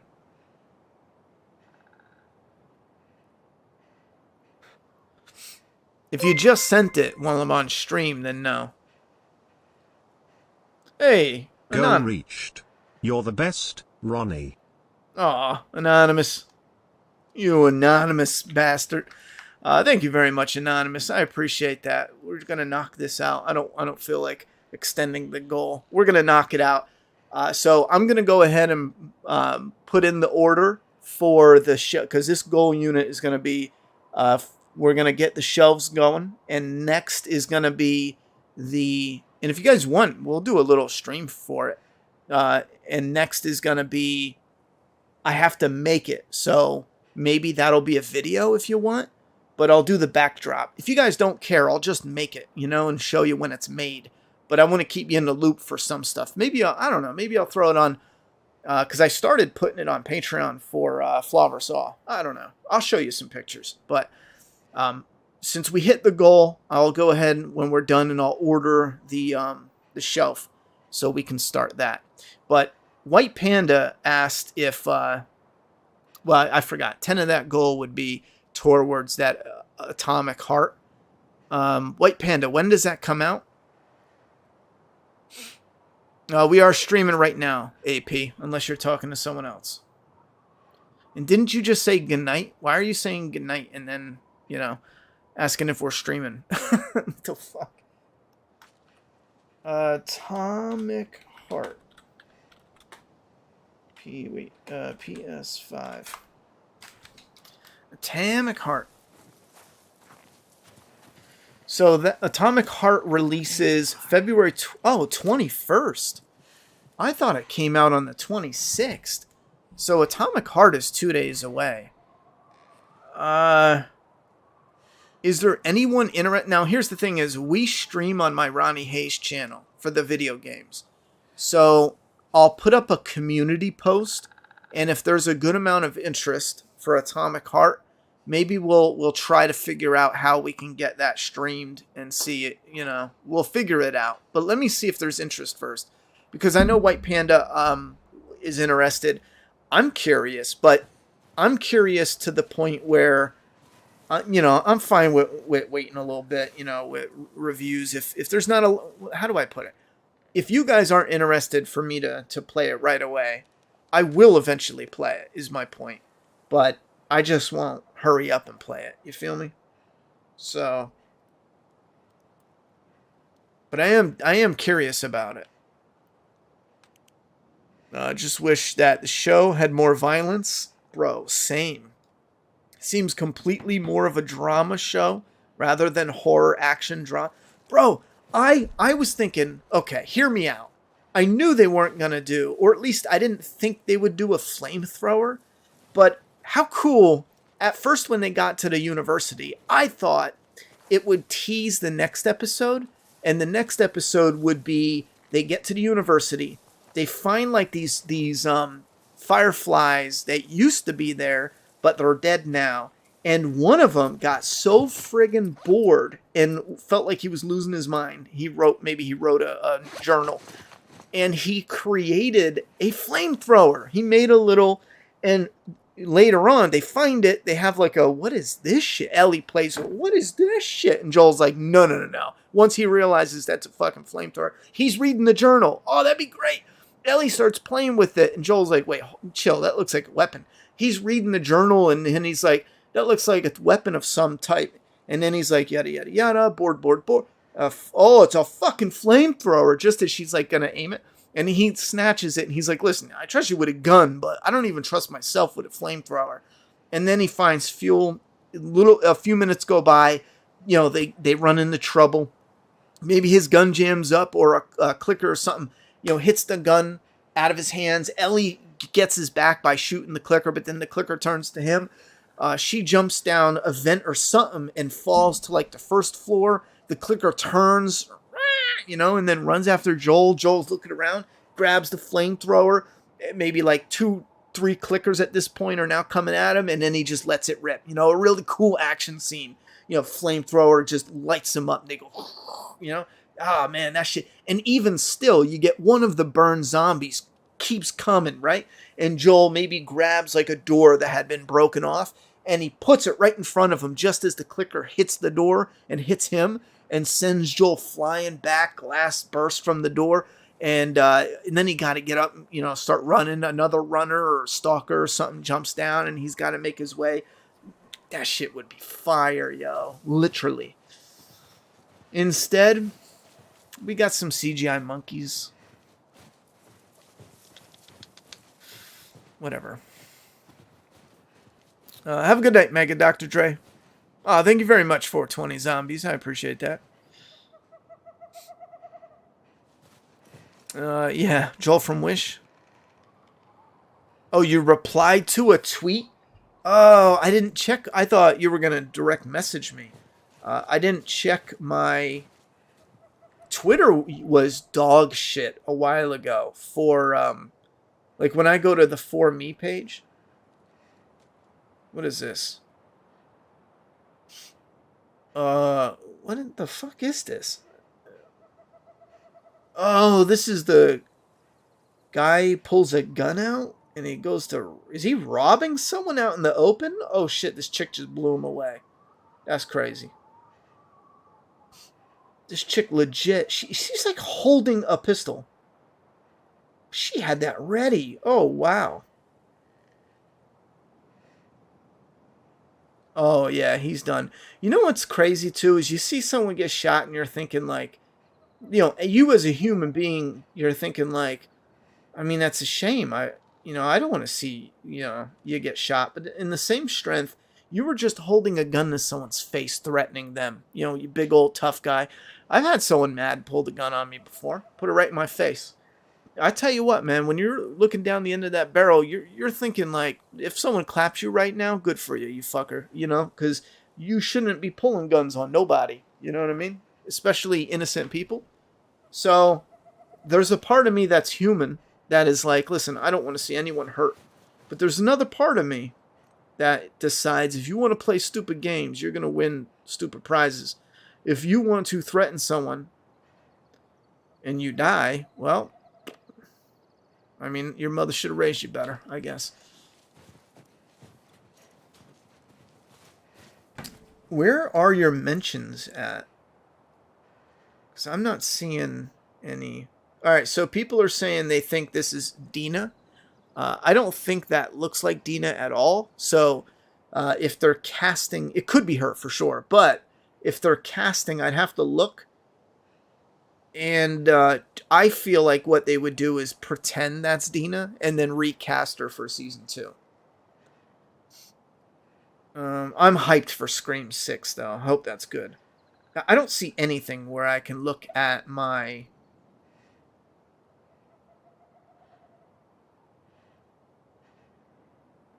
Yeah, there's nothing here where I can look at... Because you used to be able to look at your mentions. This is stupid. Let me go to my profile. So you said it was a comment? Oh, is this it? As promised. Got some pictures of my Walker look. I'm Artemison on YouTube. It was amazing. It was an amazing experience. I should be easily spotted in episode 11. Let me see. Nice. That's weird looking. Is that a glove that they put on your hand? For rotted, it is a glove. Is that a... That's funny. That's a smart idea. Bro, did they give you gloves that have like the painting of zombie?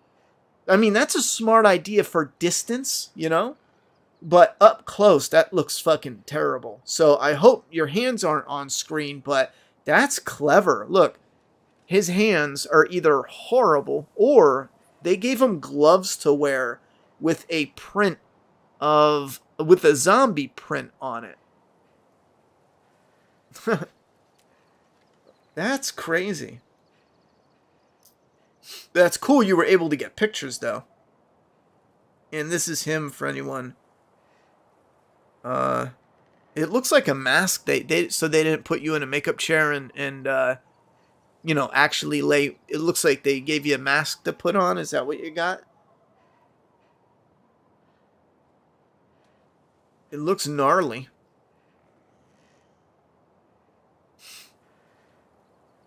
Oh yeah, 2 different masks. It was a mask. The first pick was my second one because they wanted me to be more up front in the crowd. Oh yeah, here's the other one. I mean, in the pictures you could see some of the flaws, but again, it depends on your distance from the camera. It should be fine. That's crazy. J-Spot, just got done watching the episode.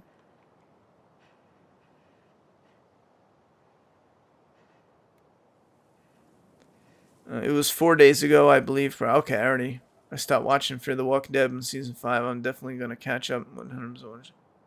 Well, let me know. I'm not going to watch Fear the Walking Dead, but let me know what what scene you're in or whatever. I'll give it a watch. We'll look for you. Alright, chances are you'll be able to just screen grab it, right? Cowards scatter like roaches when bullets start flying. Second minute. Bro, there's no bullshit when getting shot at. Like, there's no... I told this story one time before where me and a couple friends went up to this swimming hole, and there was like these redneck fuckers, right? And we're all mixed. There's like, you know, I'm the white boy, but there's me, there's Cuban, Hispanic, there's and again, I'm not really sure of the lineage there, but there's black and I think Korean. Like, there's a nice mix. So we got these rednecks that are just being dicks. One of those rare breed of redneck you run into that is just immediately a dick fuckers. And so we're swimming and they pulled out their guns and started playing around. Then they started shooting over by us where we were swimming, but acting like we're not there, but they're just like harmlessly, like, you know, shooting. And I tell you what, when those bullets come past you, because I mean, we're in the water. It's about like a foot or two on a ledge, and they're shooting a bullseye that would go over us that's probably like 3 or 4 feet above us. It's such a weird sound. Maybe it's because it was over water. But you actually can like hear the bullet pull through the air, like split the air. Bro, that shit. Every time it whipped through the air, my ribs got a chill. You know how you would get a chill down your spine? Well, my ribs would get like this spine chill in my ribs. Because I'm not kidding, man. And again, I don't know if it's because it was over water, but the way that sound that I'd never heard before, the way that it sounded like it was just, you know, split in the air was fucking crazy. So, yeah, they're gonna scatter. I sure as fuck ain't hanging around when bullets are flying, you know. It's got a filter on it, so it looks a little vivid. I got you. If you get bit in the Last of Us universe, can you stop the infection by cutting off a limb? No. They haven't shown that to be the case. I don't recall them doing this in the game, but the writers prefer. I don't remember if the writers have confirmed it, but not that I'm aware of. They have. And I will say that I know that it's not in the story anywhere, but we'll see. Maybe they want to, you know, I don't know. Maybe they'll bring... See, it's a good story. It's a good part of the story, but The Walking Dead ended up using it too much. Gotcha, bitch. This is how you hunt a deer. Let's go, fucker. Let's go, motherfucker. That's how she sounds in the show. And then you hear a predator. How does he do that? Imagine you're playing a game and then the fucking predator hunts you in a game that looks like this. Oh, man. Where'd he go? Where did he go? There's his blood. Oh, there he is. Can I get him? Through the trees? Nope. No, the tree's gonna cock block me. Oh, that sucks. I don't fuck around. Look at this shot. Chat, look at that shot. Oh, my bow is in the way. You gotta be shitting me. Can't see.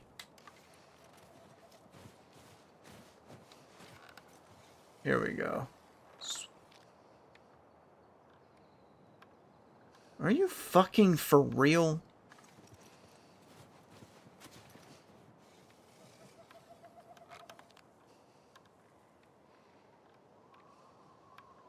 Oh.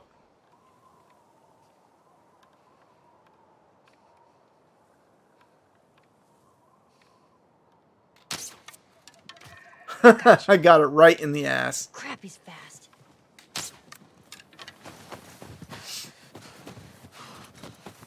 Oh, I think this is where he goes. over the thing, ain't it?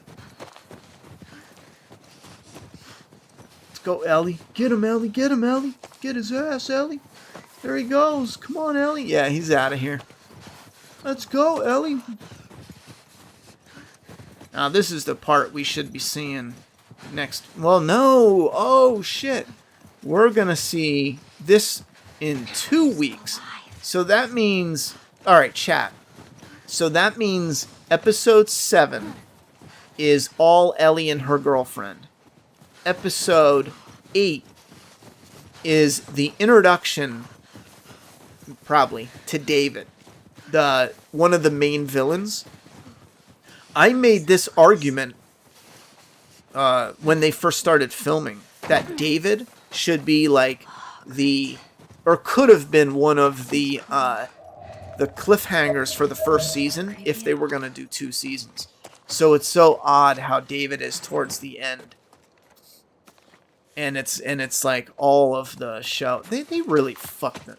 They really fucked us. You know? Just doing 1 season for this shit, bro. They really... That and removing the violence. They fucked us, you know, with no courtesy spit. Alright. The chat has slowed to almost a... Who's there? Yeah, the chat has like dried up like my prom date. Hello? So let's get this shut down. Any sudden moves and I put one right between your eyes. And plus Look out for we're Buddy Boy 2 over hours there. in. What do you These want? should only be an hour. I've been slacking on Name's that. David. These should really only be an Here's hour. my friend James. 9 episodes From a doesn't larger feel group. like enough. No, it doesn't. Children. No, not at all. Here's All the thing very, is, very hungry. no, they won't So race am I. swap David. First off, Women he's and white. children. Bad guys All should very be hungry white too. in nowadays. That's the theme. Well, They have to be. Maybe we could trade you for some of that Also, meat. we've already seen him, and he's What do you white. need? Yeah. He looks like a fucking Weapons. weirdo, too, you know? Ammo, clothes. Medicine. Yeah, I feel you for 20. You guys Yeah, don't have to any always be antibiotics? talking. I'm just, you know, it's just a way for me to kind of gauge when, you know, interest is kind of, you know, falling down. Welcome to follow I'm us. not following you anywhere. What was I gonna say though? Buddy Boy can go get it. Fuck, what was He I gonna comes back say? with what I need. Oh, Dear is yeah. all yours. So, Anyone else shows episode up, 7 is her and her girlfriend. that's right. Episode 8 is gonna be the introduction to David. 2 bottles And then of episode penicillin. 9 is the Take it hospital. fast. Go on. And in the story, I can see... So that means episode 9, I'll the take that, beginning, has to be the giraffe. Of course.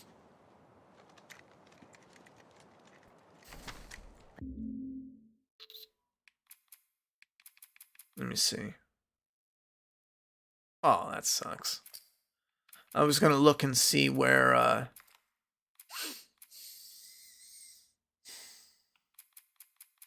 Back up. Yeah, so that means David is all of episode 8. Episode 9 is gonna be the beginning as a giraffe. See, the end of that story is actually... It's powerful. Probably I gonna think be they one. cut out the picture of Sarah. Now that I think about Mind if it. we take some shelter Because from the episode cold? 9 should be the giraffe, followed by the picture of Remember this. Sarah.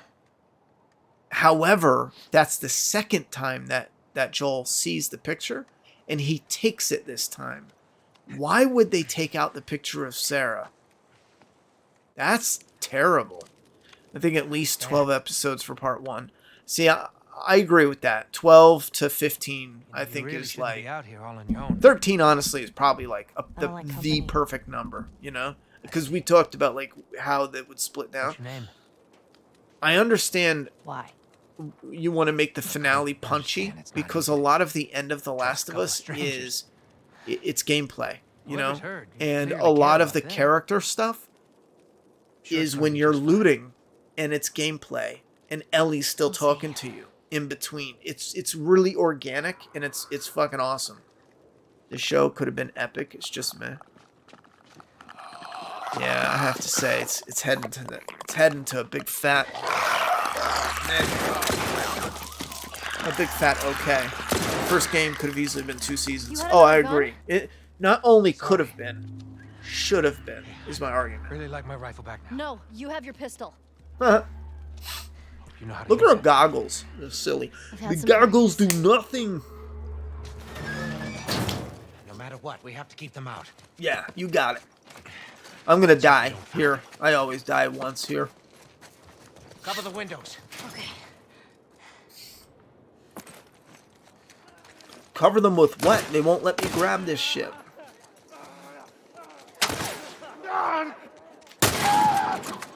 Make every shot count.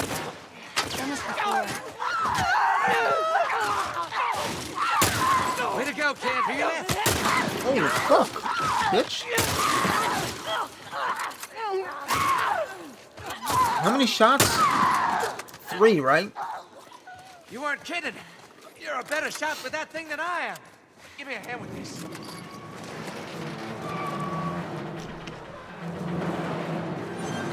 Come on.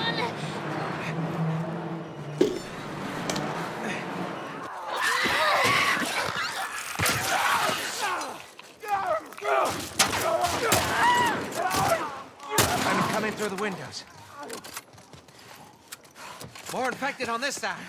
It's a big pack. They must have followed you. Maybe they followed you and your friend. Doesn't matter. I might as well let them in. Stuck in this together. We can't loot them when they're outside. Nice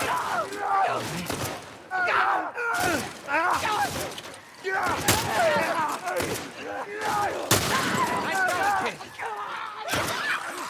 Oh shit, I'm out of bullets? Oh shit.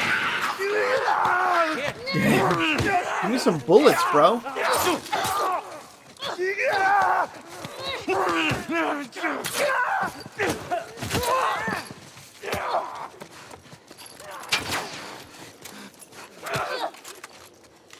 Oh, fucking hell, bro.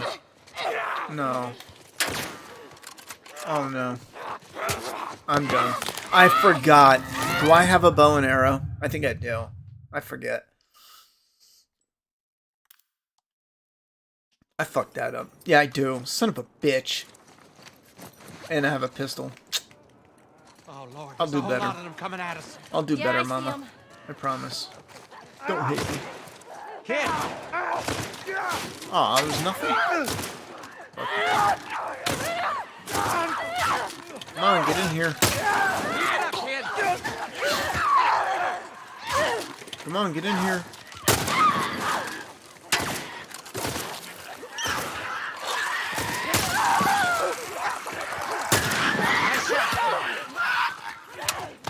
Fuck me, bro. That's what I get.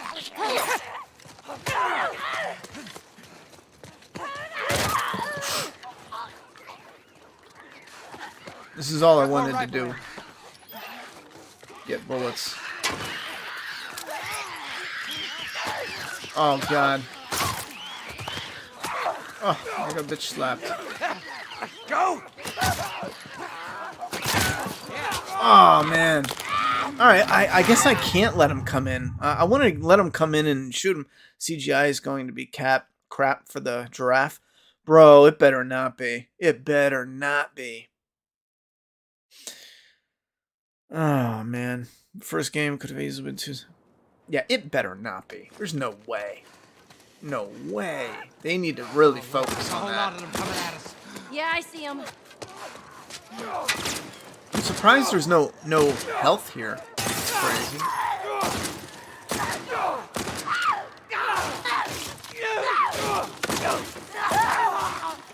Come on, David.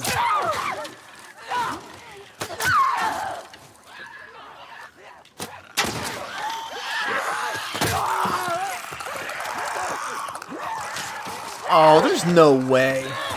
I guess.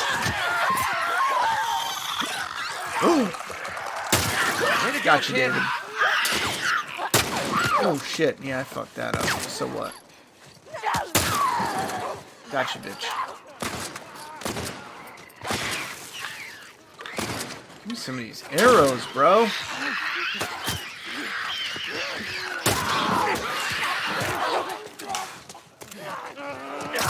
Oh my god, the reload.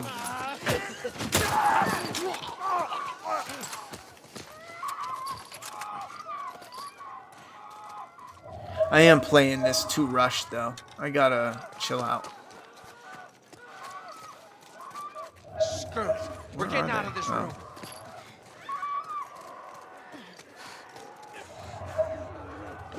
side? Oh. This way. Oh, there it is.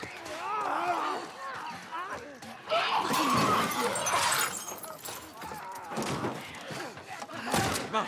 I'll block their path. Cover the stairs.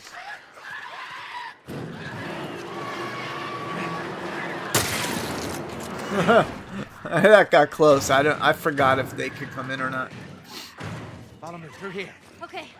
I don't want to follow you, you pervert. Do you know where you're going? No. Set foot in this place. Oh, great. Yeah. Lucky break. I forget. Can you shoot the This no. one. Right behind Guess you. not.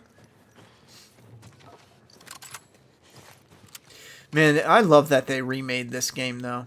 Like, this is awesome. I know, you know, How you I'll holding put up? it down for a You don't few need to worry years about because me. things are going to come up and I'll get busy and yada, yada, yada. That's fine. But, you know, in like 4 or 5 years, maybe even 10 years, you know, some of us are going to Stay put close. this in and it'll hold up if we're still alive. It'll hold up and it'll be like, oh man, it still looks good, you know? I don't Hey, know. kid, I'm happy you that alright? they made it though. I'm fine. I'm playing Last of Us 2 on Grounded Plus, and I'm having trouble getting past the arcade bloater. Bro, I am a fucking beast at the arcade bloater. I don't know what it is, but I love that fight so much.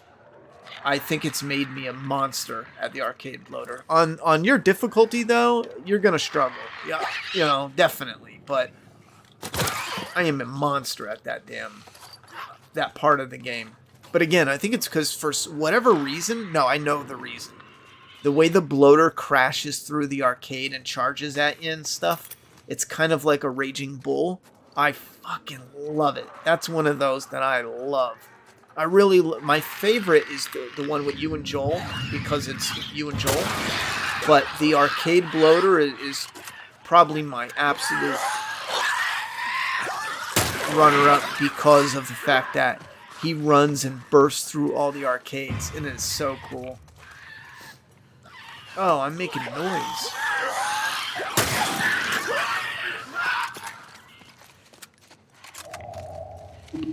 I shouldn't do that.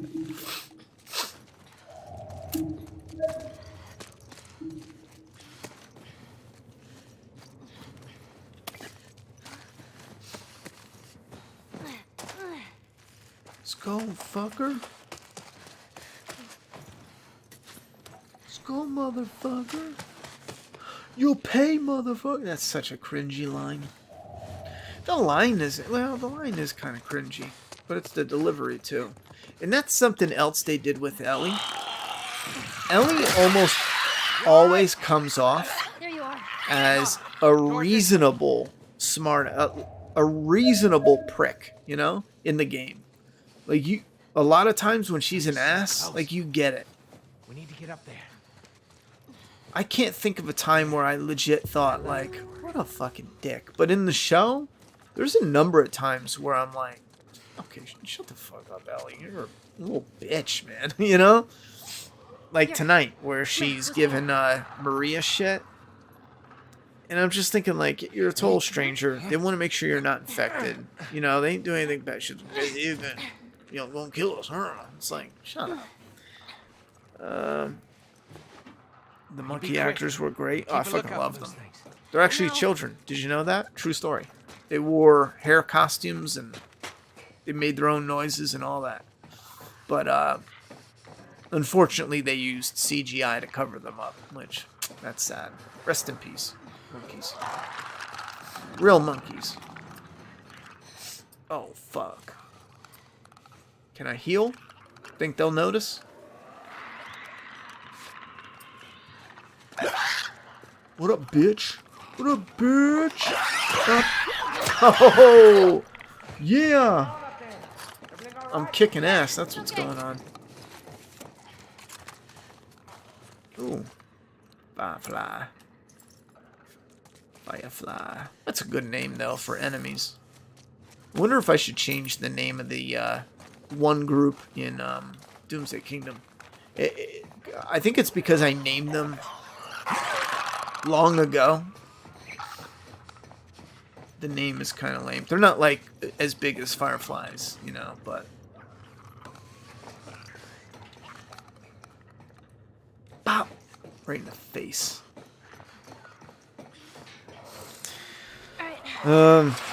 Bruce Straley was the real brains behind Last of Us. That's what a lot of people say.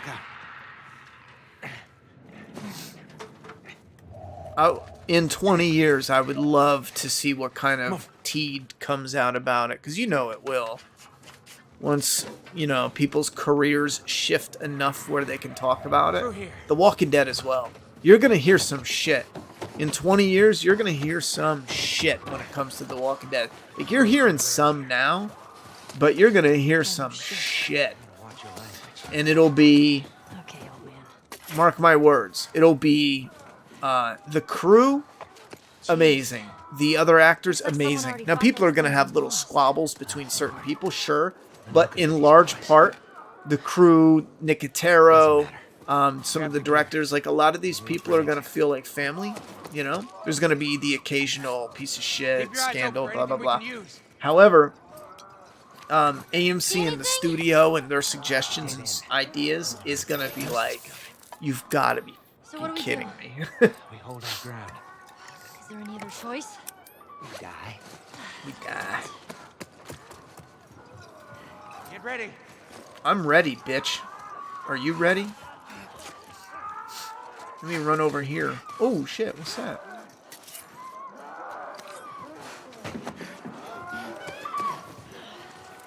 Infected.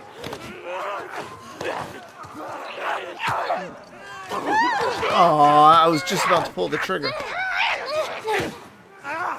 Woo!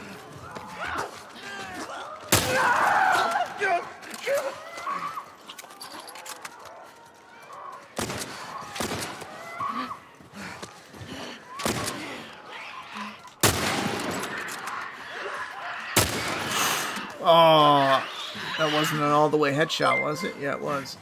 You hear that? Yes, it was. I know. Just dropping by, enjoy. Hey, thank you very much, the sheriff. The sheriff's in town. Appreciate that.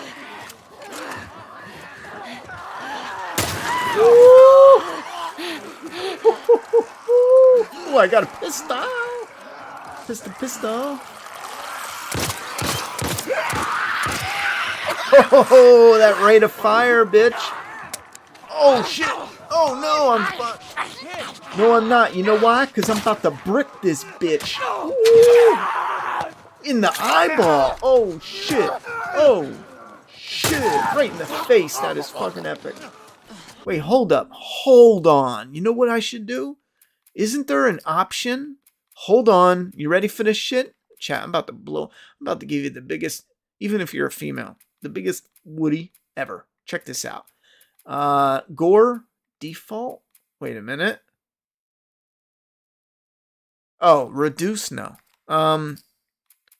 Hold on. Where is the extras?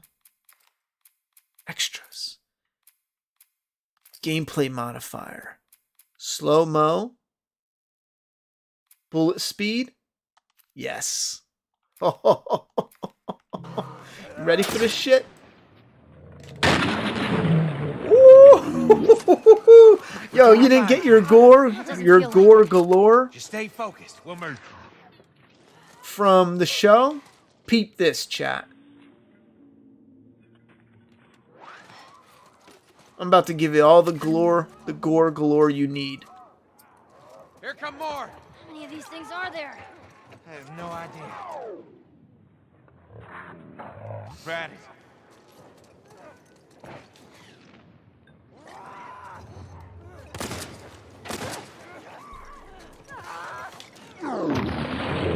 Sorry, David.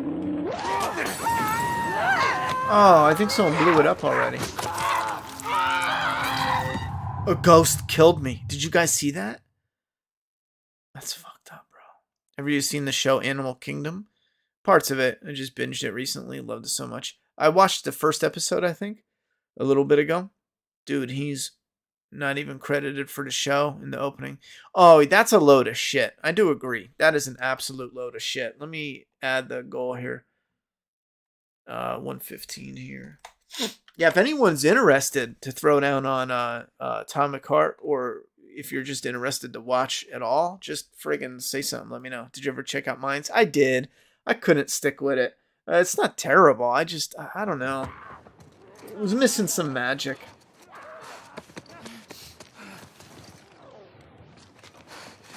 Ready? Check this out. Ooh! Missed him. Damn, that sucks.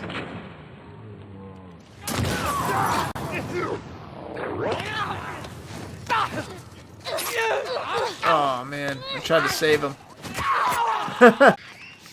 Wait. Check this out. Like fucking Robin Hood, bro.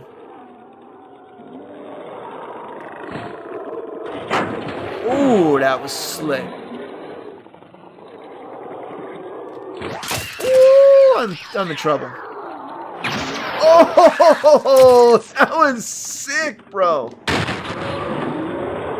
Yo, he saved my ass because he wants it.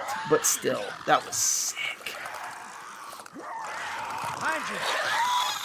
Run! No!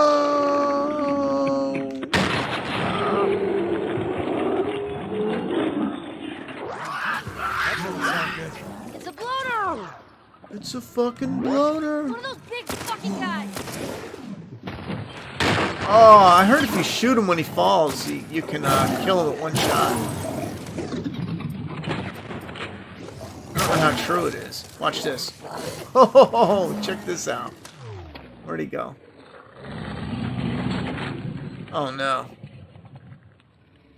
Fuck! Ready for it? Yeah. Boom! Bitch. No. Come on.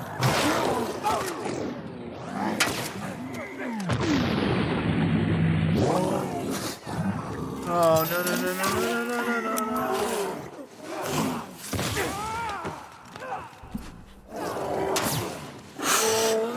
Bloater was going for my ass, bro.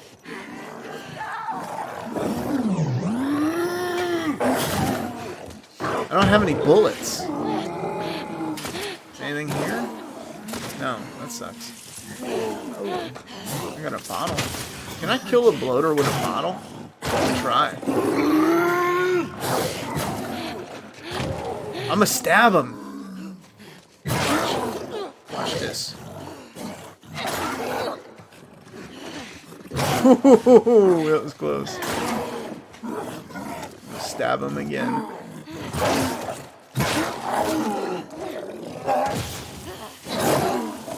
Run, Ellie, run.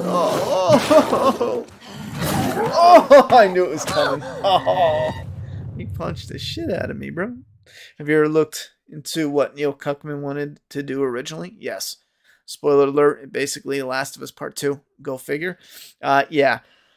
That's part of my argument for when about Last of Us 2 being a secret reboot. I mean, it amazes me how I know that, you know, explaining it is fine, but when you do break it down and some that was sick, and some people are like, nah, that's just coincidence. Like it's just weird. Like it's a reboot, bro.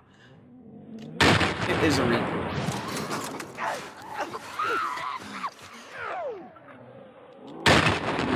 Nice.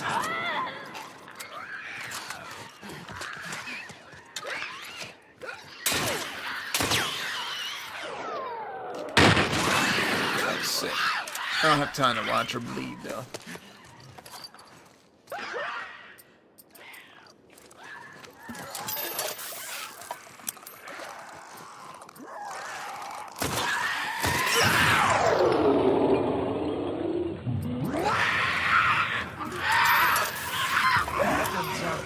It's a bloater! What? One of those Oh, here we go. Is it true? Oh, I gotta reload. Come on. I just want to test it out. Take that, bitch. Take that, bitch. Oh, back it up. You ready? Didn't I drop a bomb? I didn't? Oh, that was dumb. I hit the wrong button. What do you think of video game about Crips and Bloods? Nah, I'm good. What's your favorite weapon that you can use from either part 1 or 2? I have a blast with the bow. You know, the bow's good. I like the bow, but I don't like it as a favorite weapon. I think like the shot handgun probably.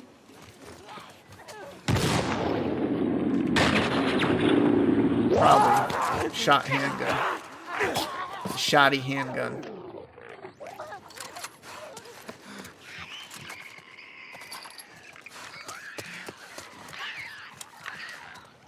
Are you serious? This slow-mo's kind of cool if you want to get footage, though.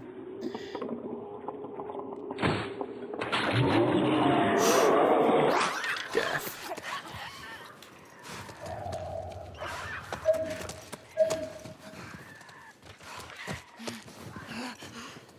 There's never anything in here. I don't know why I even bother.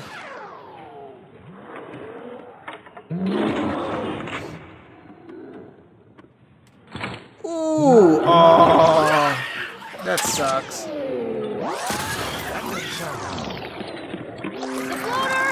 I'm going for it. I'm going for it.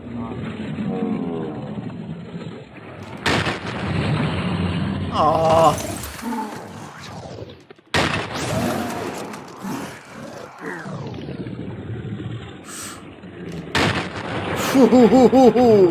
That was sick.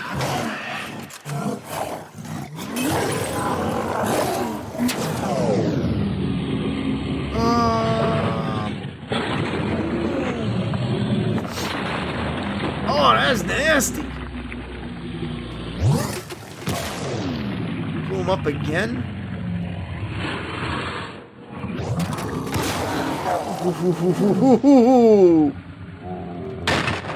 Oh, that's not good.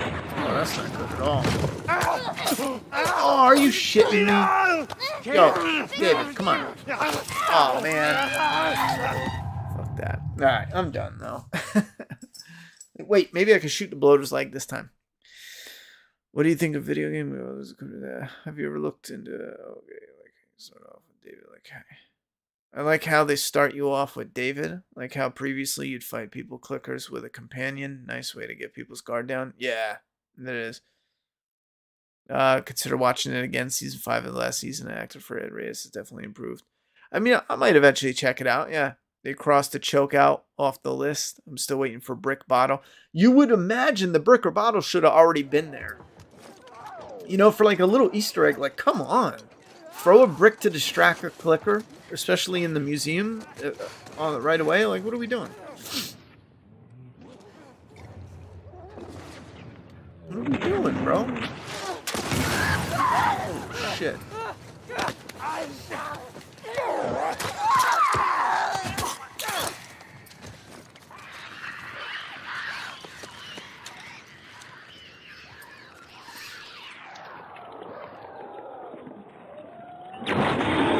Oh, man.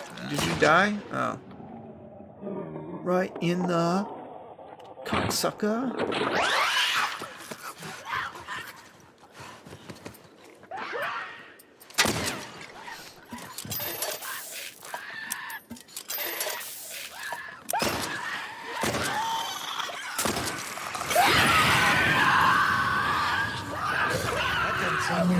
There we go. I gotta get him right in the leg. I don't know where, though. I think it's the leg. Oh, fuck that, bro.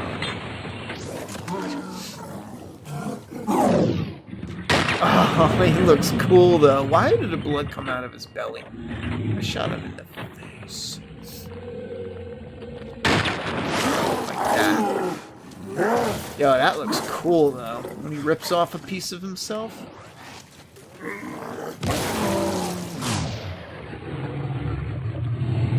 Whoa.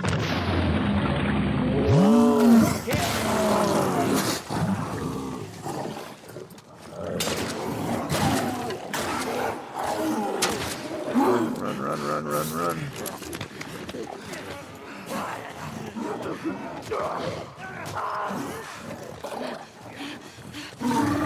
Shit. Running low. Running high, running low.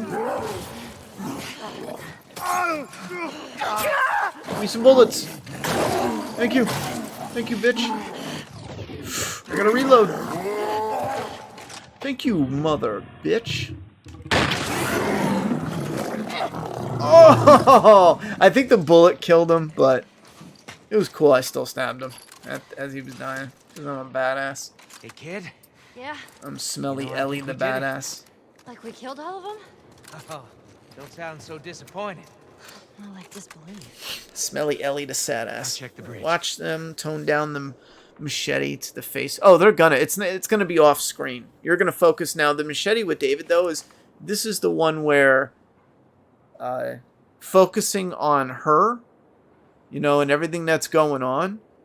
I'm down for, you know, up until that point. I definitely think it matters on some of the stuff that we see leading up to it, but it will be off screen and we will be focused on her. It'll just be sound effects and it'll be like her face being like, ah, you know.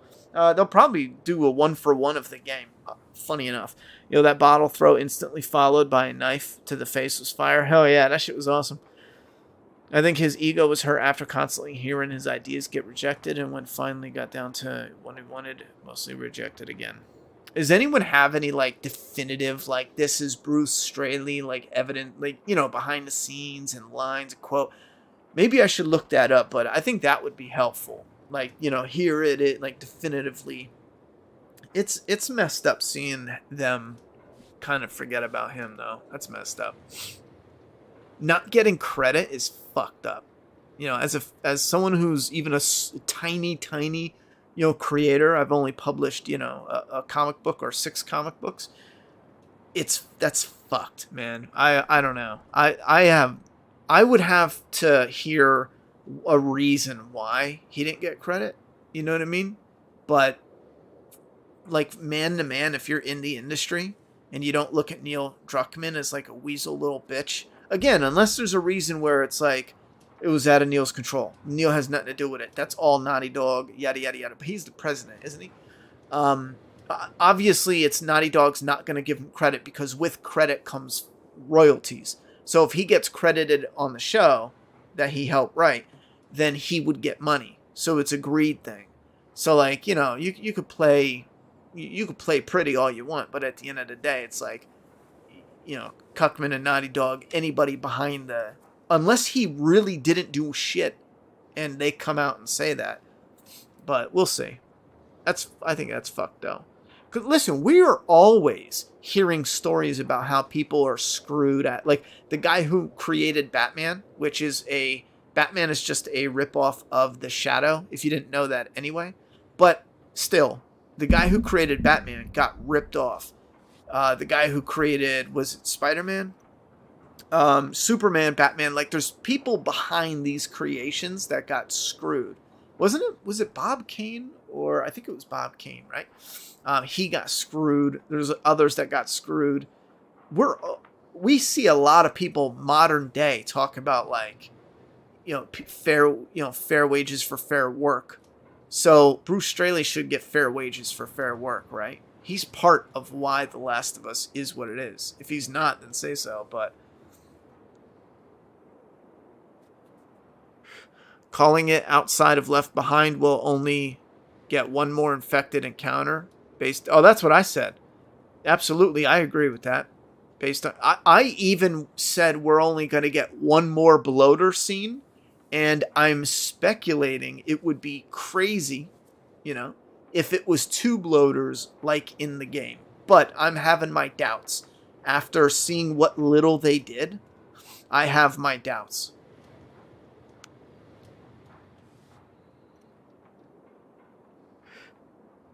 Dwighty Boy is salty that Dwight got shifted to Fear. His character's concluding with that show. Yeah, that sucks. I noticed it's outside, so did they get rid of the burning cabin? It looks like it, yeah. Why is David going to have a hard one to get revenge on Joel next to nothing happened at the hospital? Wait, why is David going to have a hard-on to get revenge on Joel next to nothing happened at the hospital? Yeah, but they're probably gonna... See, and that's another thing. You're right. They're gonna say those 2 people that got killed, they'll be like, yeah, I had 2 guys killed. And that sucks, because when you kill a few people and you make it through that, it makes it seem like, yeah, there's a madman, I don't know. We'll see. Super off topic, but I'm just, okay. It could even be different. They might cut that or edit that. I don't know. I hope they don't. That's an awesome line. He's like, get this. He was this crazy man, and he was with a little girl.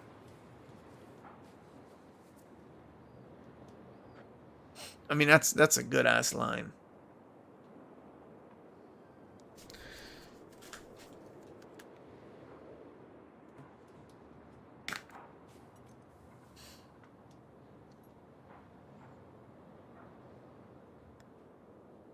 I'm just checking something.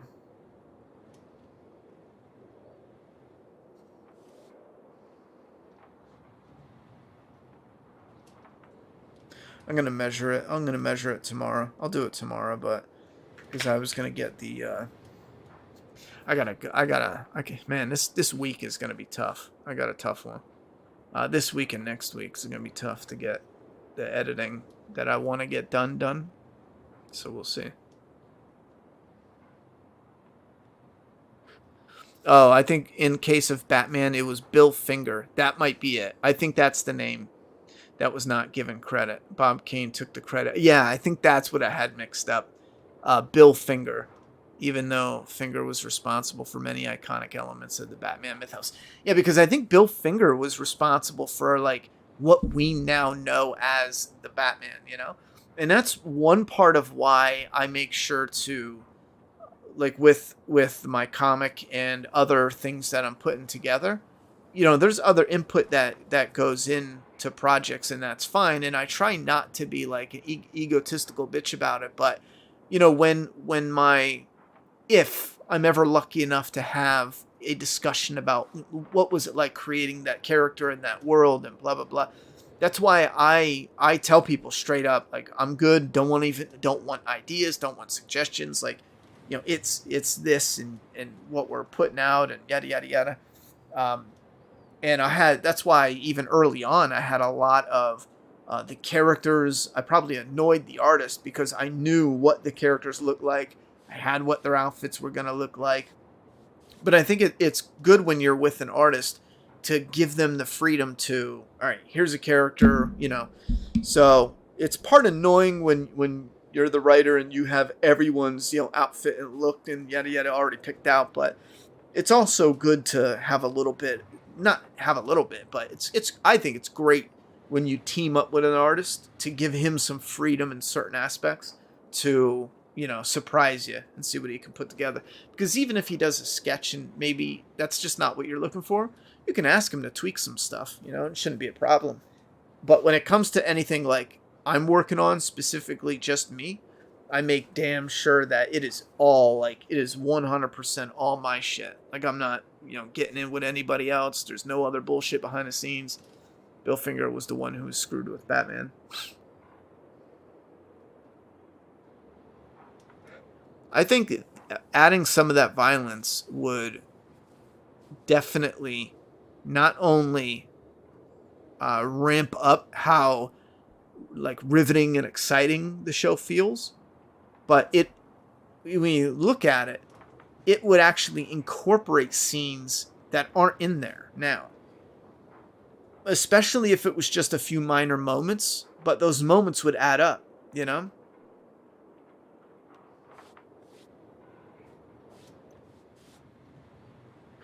Have a good night, Dwighty boy. You're worried about the winter section because there was barely any bandits at the lab? Yeah, same. I think, listen, that's what you're getting. You're going to get a group of like 20 people, hunting down Ellie. I doubt we're even going to get them taking her back to town. Like, there's 1 hour. There's not enough time. It's only episode 8. They're going to have the love story in episode 7. Again, here we fucking go. The story's on the roll, and now we're stopping everything to do a love story. They probably should have done this sooner, They really probably should have done it sooner. I'd have to go back and look, but it might have been like episode 3, and then episode like 4 is Ellie's backstory. I don't know. We'll see how they do it, but to bang them out. I mean, episode 3 shouldn't have been what it was anyway, but it's probably going to be no town. It'll be, Bill wanting her, he helps her out with the deer, and she don't need medicine. They're going to cut that. Maybe she wants medicine, but they're going to cut, her getting it and going back.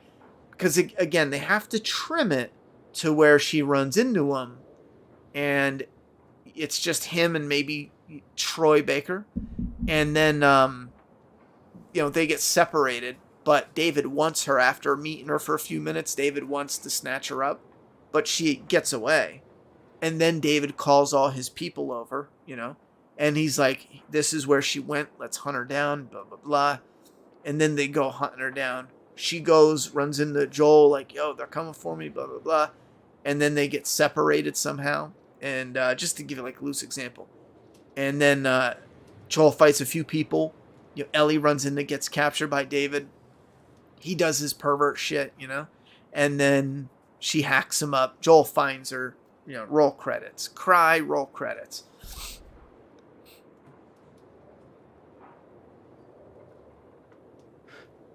Yeah, Tony, it's crazy. Ronnie is Joel, 52 in the game, 58 in the show. Because they really put a big emphasis on his hearing loss and age in this episode for reasons to leave Ellie. Well, I don't remember how old he is in the show, outside of being in his 50s. But the hearing age isn't just, the hearing loss is from shooting guns. It's not just from old age. I mean, there's a little bit of old age mixed in there. But people have great hearing in their 50s. That's not like, oh, you hit 50 and your hearing's gone. You start losing hearing, sure, but when you're using guns out without earplugs, it will damage your hearing. So it's from shooting guns. He could be 30, 40, his hearing is shot. I don't know how they fit David death in one episode. I just gave you a rundown. It might not be exact, but again, that's probably how they're going to do it. Run into David for whatever reason. Maybe they want to trade over a deer, leave it simple. And she's like, okay. Troy Baker's there. They talk. Troy Baker goes to get the stuff to trade. They chat a little more. Troy Baker shows up. Maybe they even fight a few infected. Troy Baker shows up. Here's the stuff. Check on that bucket. And then the guy says, this was destiny. And he starts revealing, you know what I mean? You like, handled yourself pretty yada, nice yada, back yada. there. Now, instead of Ellie getting captured and then Pretty good escaping team. in town, which they could still do, but instead of all that, Ellie goes to run, and then they go after her. Because again, Now, you see, I that believe trims a lot of it. everything happens. Yeah, and they wouldn't have to trim all of that story I do. if it wasn't I can for this being crammed into one winter. season. That's been especially cruel. A few weeks back, I sent a group of men out to a nearby town to look for food. Only a few came back. They said that the others had been slaughtered by Crazy man. It won't sound the same if he And says get this. he's It's a great line. crazy man traveling with a little girl. You see, everything happens for a reason. Don't get upset. It's not your fault. I'm just a kid. James, lower the gun. That'll be Troy Baker. I'm not gonna let her go. Lower the gun.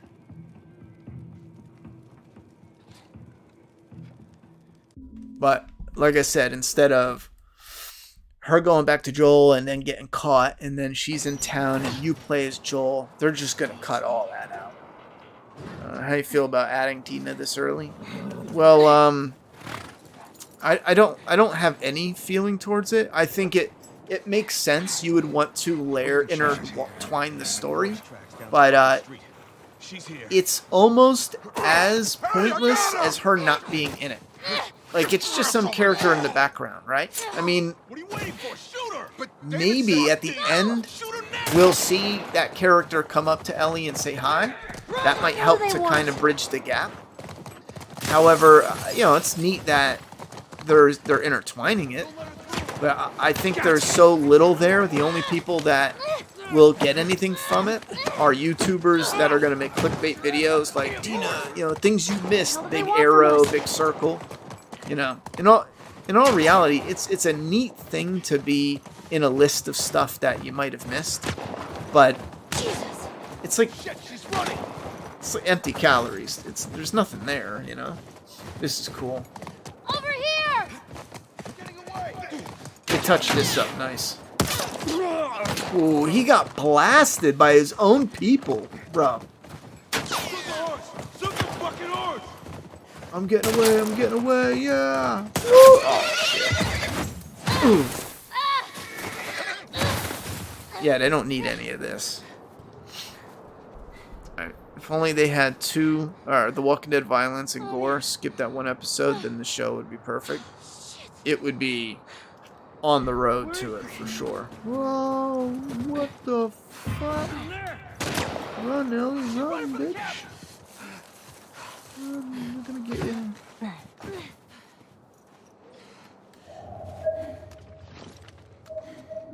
Yeah, this is a fun game. I would, if I didn't have stuff to do, I would just be like, playing like crazy. It's weird too because the game is actually kind of short. It's not super long. No, it's not super long at all. I think it's easy to forget how time consuming storytelling really is. Like, for example, you get certain things when they play out. When you have some of these cutscenes, it is right to the point, And what you don't realize is in between the cutscenes, you have the story actually unfolding through the gameplay. Now, you look at the cutscenes and it's like, it's only this much story. What is it, like 3 hours of cutscenes or whatever? I forget. Is it? How many hours of cutscenes is it? Anyway, you have a lot more of that character development and a lot more story that it's embedded in the actual game, where that starts to balloon, up to like 7 solid hours of story.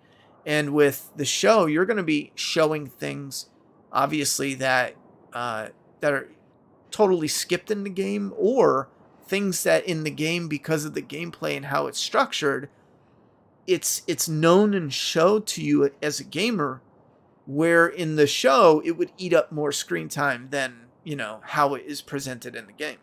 And even vice versa, some things on the other way would be even quicker. There's 5 hours of cutscenes. Yeah, 9 hours is way too fast. Especially think about this: the show is 9 hours, right? It's not 9 hours. It's 8. Because episode 3 is total bullshit. You can love it. It's totally nothing from the game. Okay? Now, a character named Bill is in it. He is a prepper. And Joel does get a battery from him. But that is it. Everything else, like just Joel getting the battery is the only thing really. and some type of letter is found, Anyhow, so episode 3 is 1 hour that's not even from the game, Episode... Let's see. Episode 2 has a little intro that's totally not from the game. Episode 1 has a 30-minute chunk that in the game is only a 5-minute intro. You know what I'm saying? Because in the game, you're playing as Sarah. In the show, you go through breakfast, school, getting the watch fixed. You see what I'm saying? So already you're seeing this 9-hour block of time get chopped down. 9 hours to 8 hours to 7.5 hours, to 7 hours and 10 minutes. 7 hours equal when you take away the intro to episode 2. Now you got more stuff with Sam and Henry that is explaining stuff that wasn't even fleshed out in the game, but it was just mentioned like, we came to town, these people are trying to kill us. Done. Sam and Henry has been established. But in the show, there's like 40 minutes altogether from 2 different episodes establishing Sam and Henry's backstory. Talking with the doctor, talking with Kathleen, talking about her brother, talking with the flashback with the doctor, Sam and Henry hiding out, Sam and Henry moving around, flashback to Sam and Henry when they first went into hiding. The coloring, like there's all this shit. So now you're taking 9 hours turns into like 6 hours and 20 minutes, rough estimate of shit that is, stuff that's not from the game but is added into the show, leaving you with the 6-hour block of time now. And even other stuff like, well,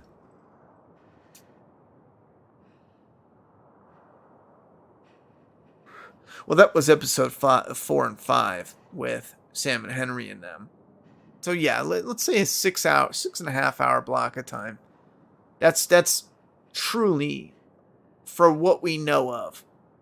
Now listen, the stuff with Tommy in this episode, it's all new location wise, but there's similar stuff.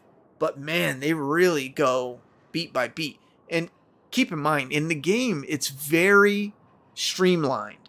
They run into Tommy. They're looking for Tommy, but they run into him coincidentally on the road.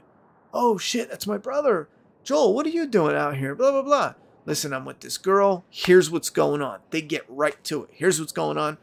Oh man, blah, blah, blah. They're attacked. Okay, action.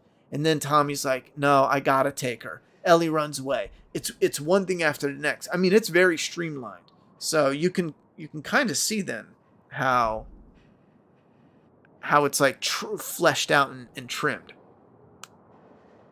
J-Spot says, I'm done looking forward to entertainment. Bro, I'm not kidding. I want to grow myself and support, because I might just do like little bits of content, but I want to give it a shot to grow my own content. I've been convinced. I used to think that the future of entertainment was going to be, because I love watching movies. I love video games, movies. Like when I'm having a hard day at work, I enjoy going to the movie theaters.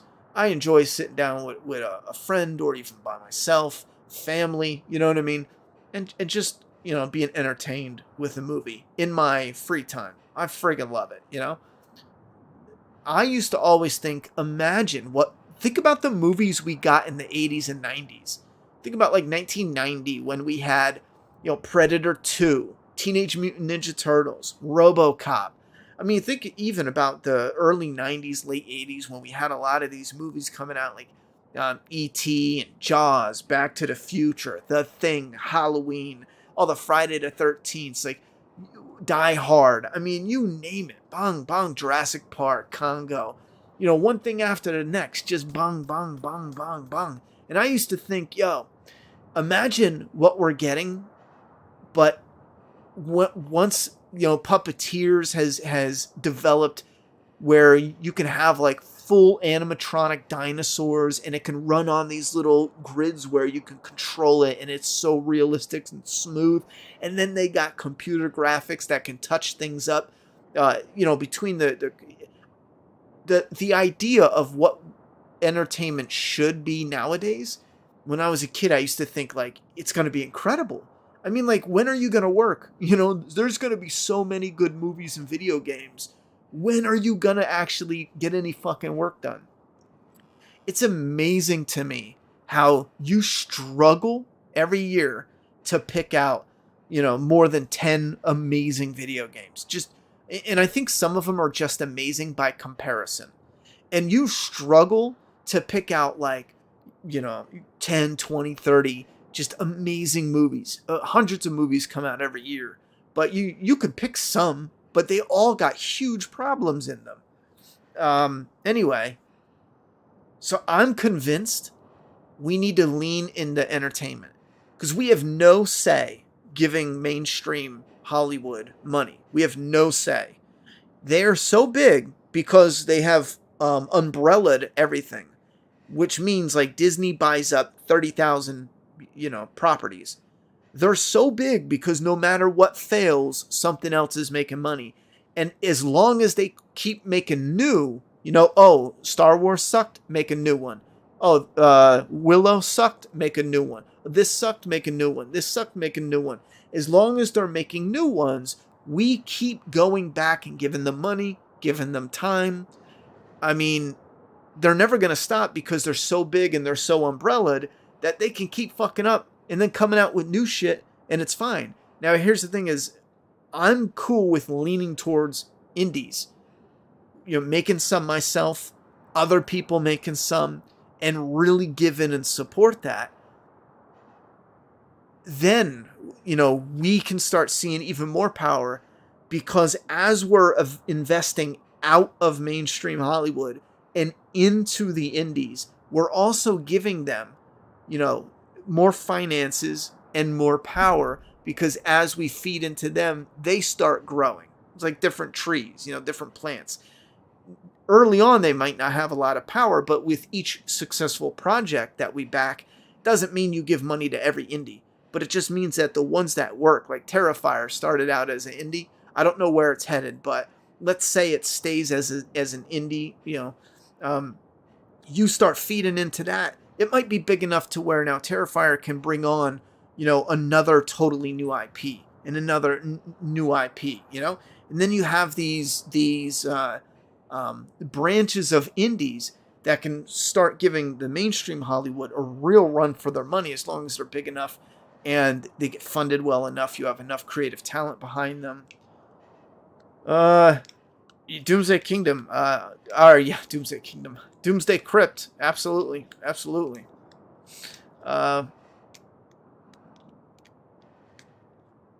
Terrifier is a great example, but Goodfellas said a parallel economy essentially, but for entertainment.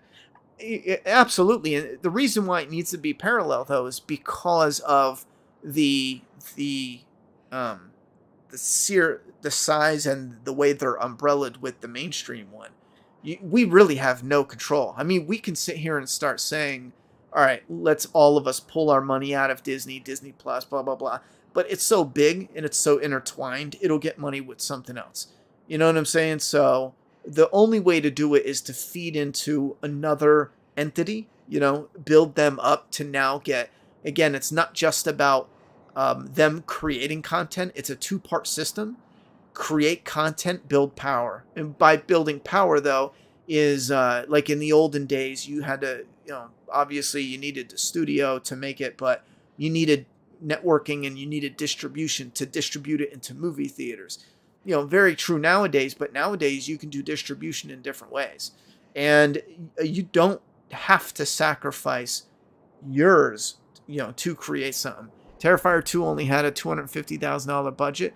And yeah, look at it, and that's amazing. Halloween had a $300,000 budget in '78. Terrifier 2 nowadays a $250,000 budget. I think that's a little bit more. A little bit more. If you do, what I'm talking about. But that's doable. You know what I'm saying? Absolutely doable for starters, because Terrifier started out, well, it's different names, but you get it.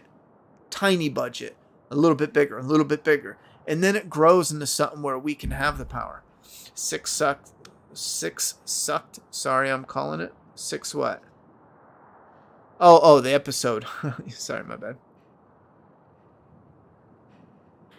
Do you think the show will go downhill once that scene happens? Because it's at the beginning of the second. I think all I know is I'm very interested to see. Excuse me. Because yes, I do believe it's going to hurt the show. I know for a fact. I have several, just in my circle alone, several people that are TV only fans. They don't play video games. They're not the type that play video games, but they like great stories.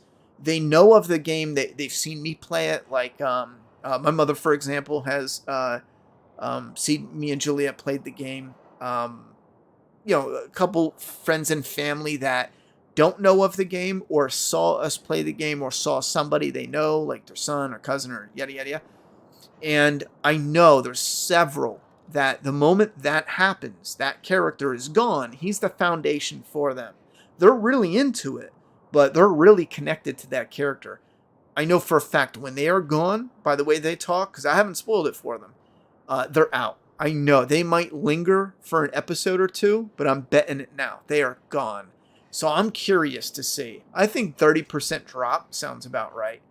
That'll be out, But we're gonna have to see. They need a support system because they know it's different in the game. You have the gameplay to really pull you through it, In the show, even if you're really about it for Ellie, I mean, you got a whole swath of new characters. It's tough. Robin Gaming did a video on why Bruce Straley left Naughty Dog. Neil Cuckman was essentially the reason why he ultimately left. The thumbnail was Bruce and Cuckman on it. I'll check it out. I may have watched that one. 5 hours? I can't go 5 hours. I gotta roll. Oh, I think you were talking about how much is in the show. So I can believe they cut the entire town section and they even cut out that character. Yeah, that blows my mind. Gotta go home. Hope you had a good week. All right, have a good one, Ray. I'm reading the last couple comments. I really got to shut down. I appreciate the support tonight, guys. They could have the hospital in the first episode, season 2. That's a good way to start it because we all know what happens to Joel. Yeah, feels like a bullet point version of the story. It does, doesn't it? Do you think the show will go down? All right, we did that. Some running in chat. And yeah, Doomsday's Crypt. There is something I was working on about the Brute. I think the Brute would be killer. I think the Brute would be fucking insane. February 16th have topped at 6. Wait, 13 should have stopped at 6. Well, I love 7, so I don't know about that one. Terminator 2, that's all I gotta say. Yeah, then 90s. It's bad. I like that many games and movies are not fun anymore. It is bad. It is like that. It's insane that it's like that. It's insane.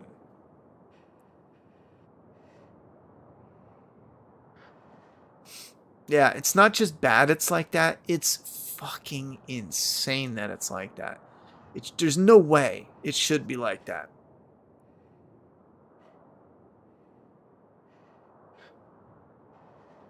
I'm not looking forward to season 2. I think I'm looking forward to season 2 as like a freak show. Damien Leone, is that how you say his name? Is talented. Guy wrote, directed it. Importantly, the practical effects. Well, I think he's done a fantastic job with Terrifier. I mean, look at the franchise itself. He took an opportunity, to capitalize on, or he was smart enough to get out of his own way, capitalize on a side character that, stole the spotlight. That was his first, great move, was to say, Art the Clown, got it. Then he recasted Art the Clown. I don't know the details behind it. But if the decision was to look for someone who was, as important embodiment as it is visual. He did a great job. Did a 1-over, a little upgrade for Art the Clown. Went in for Terrifier 1. You know, the acting was bad in 1. But he was working with limited money.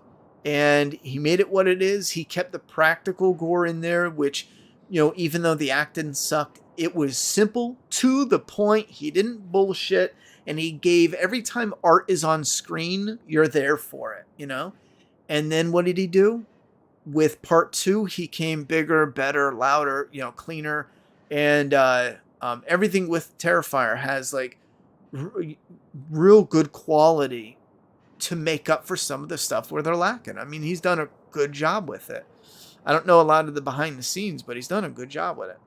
Have you checked out Vengeance 1 and 2 by Jason Brooks? Best Friday the 13th fan films I've seen. I'll check it out. Tom McLeod, did you? I've checked out so many, I forget the names, so I have to just look at it once, except for some of them that I really did not like, you know, but I'll have to check it out.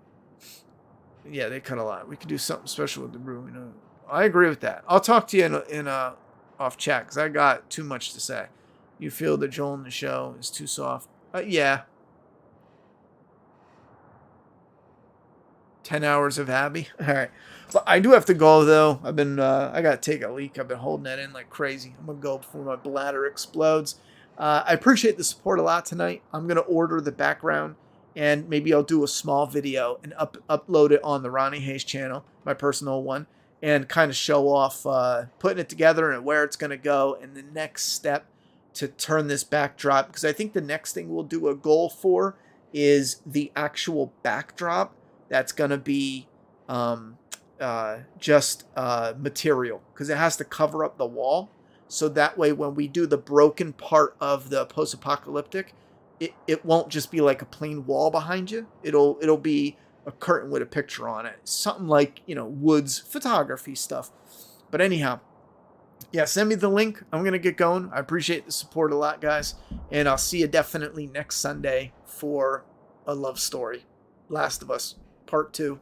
You know, or the second love story in The Last of Us, which is all right.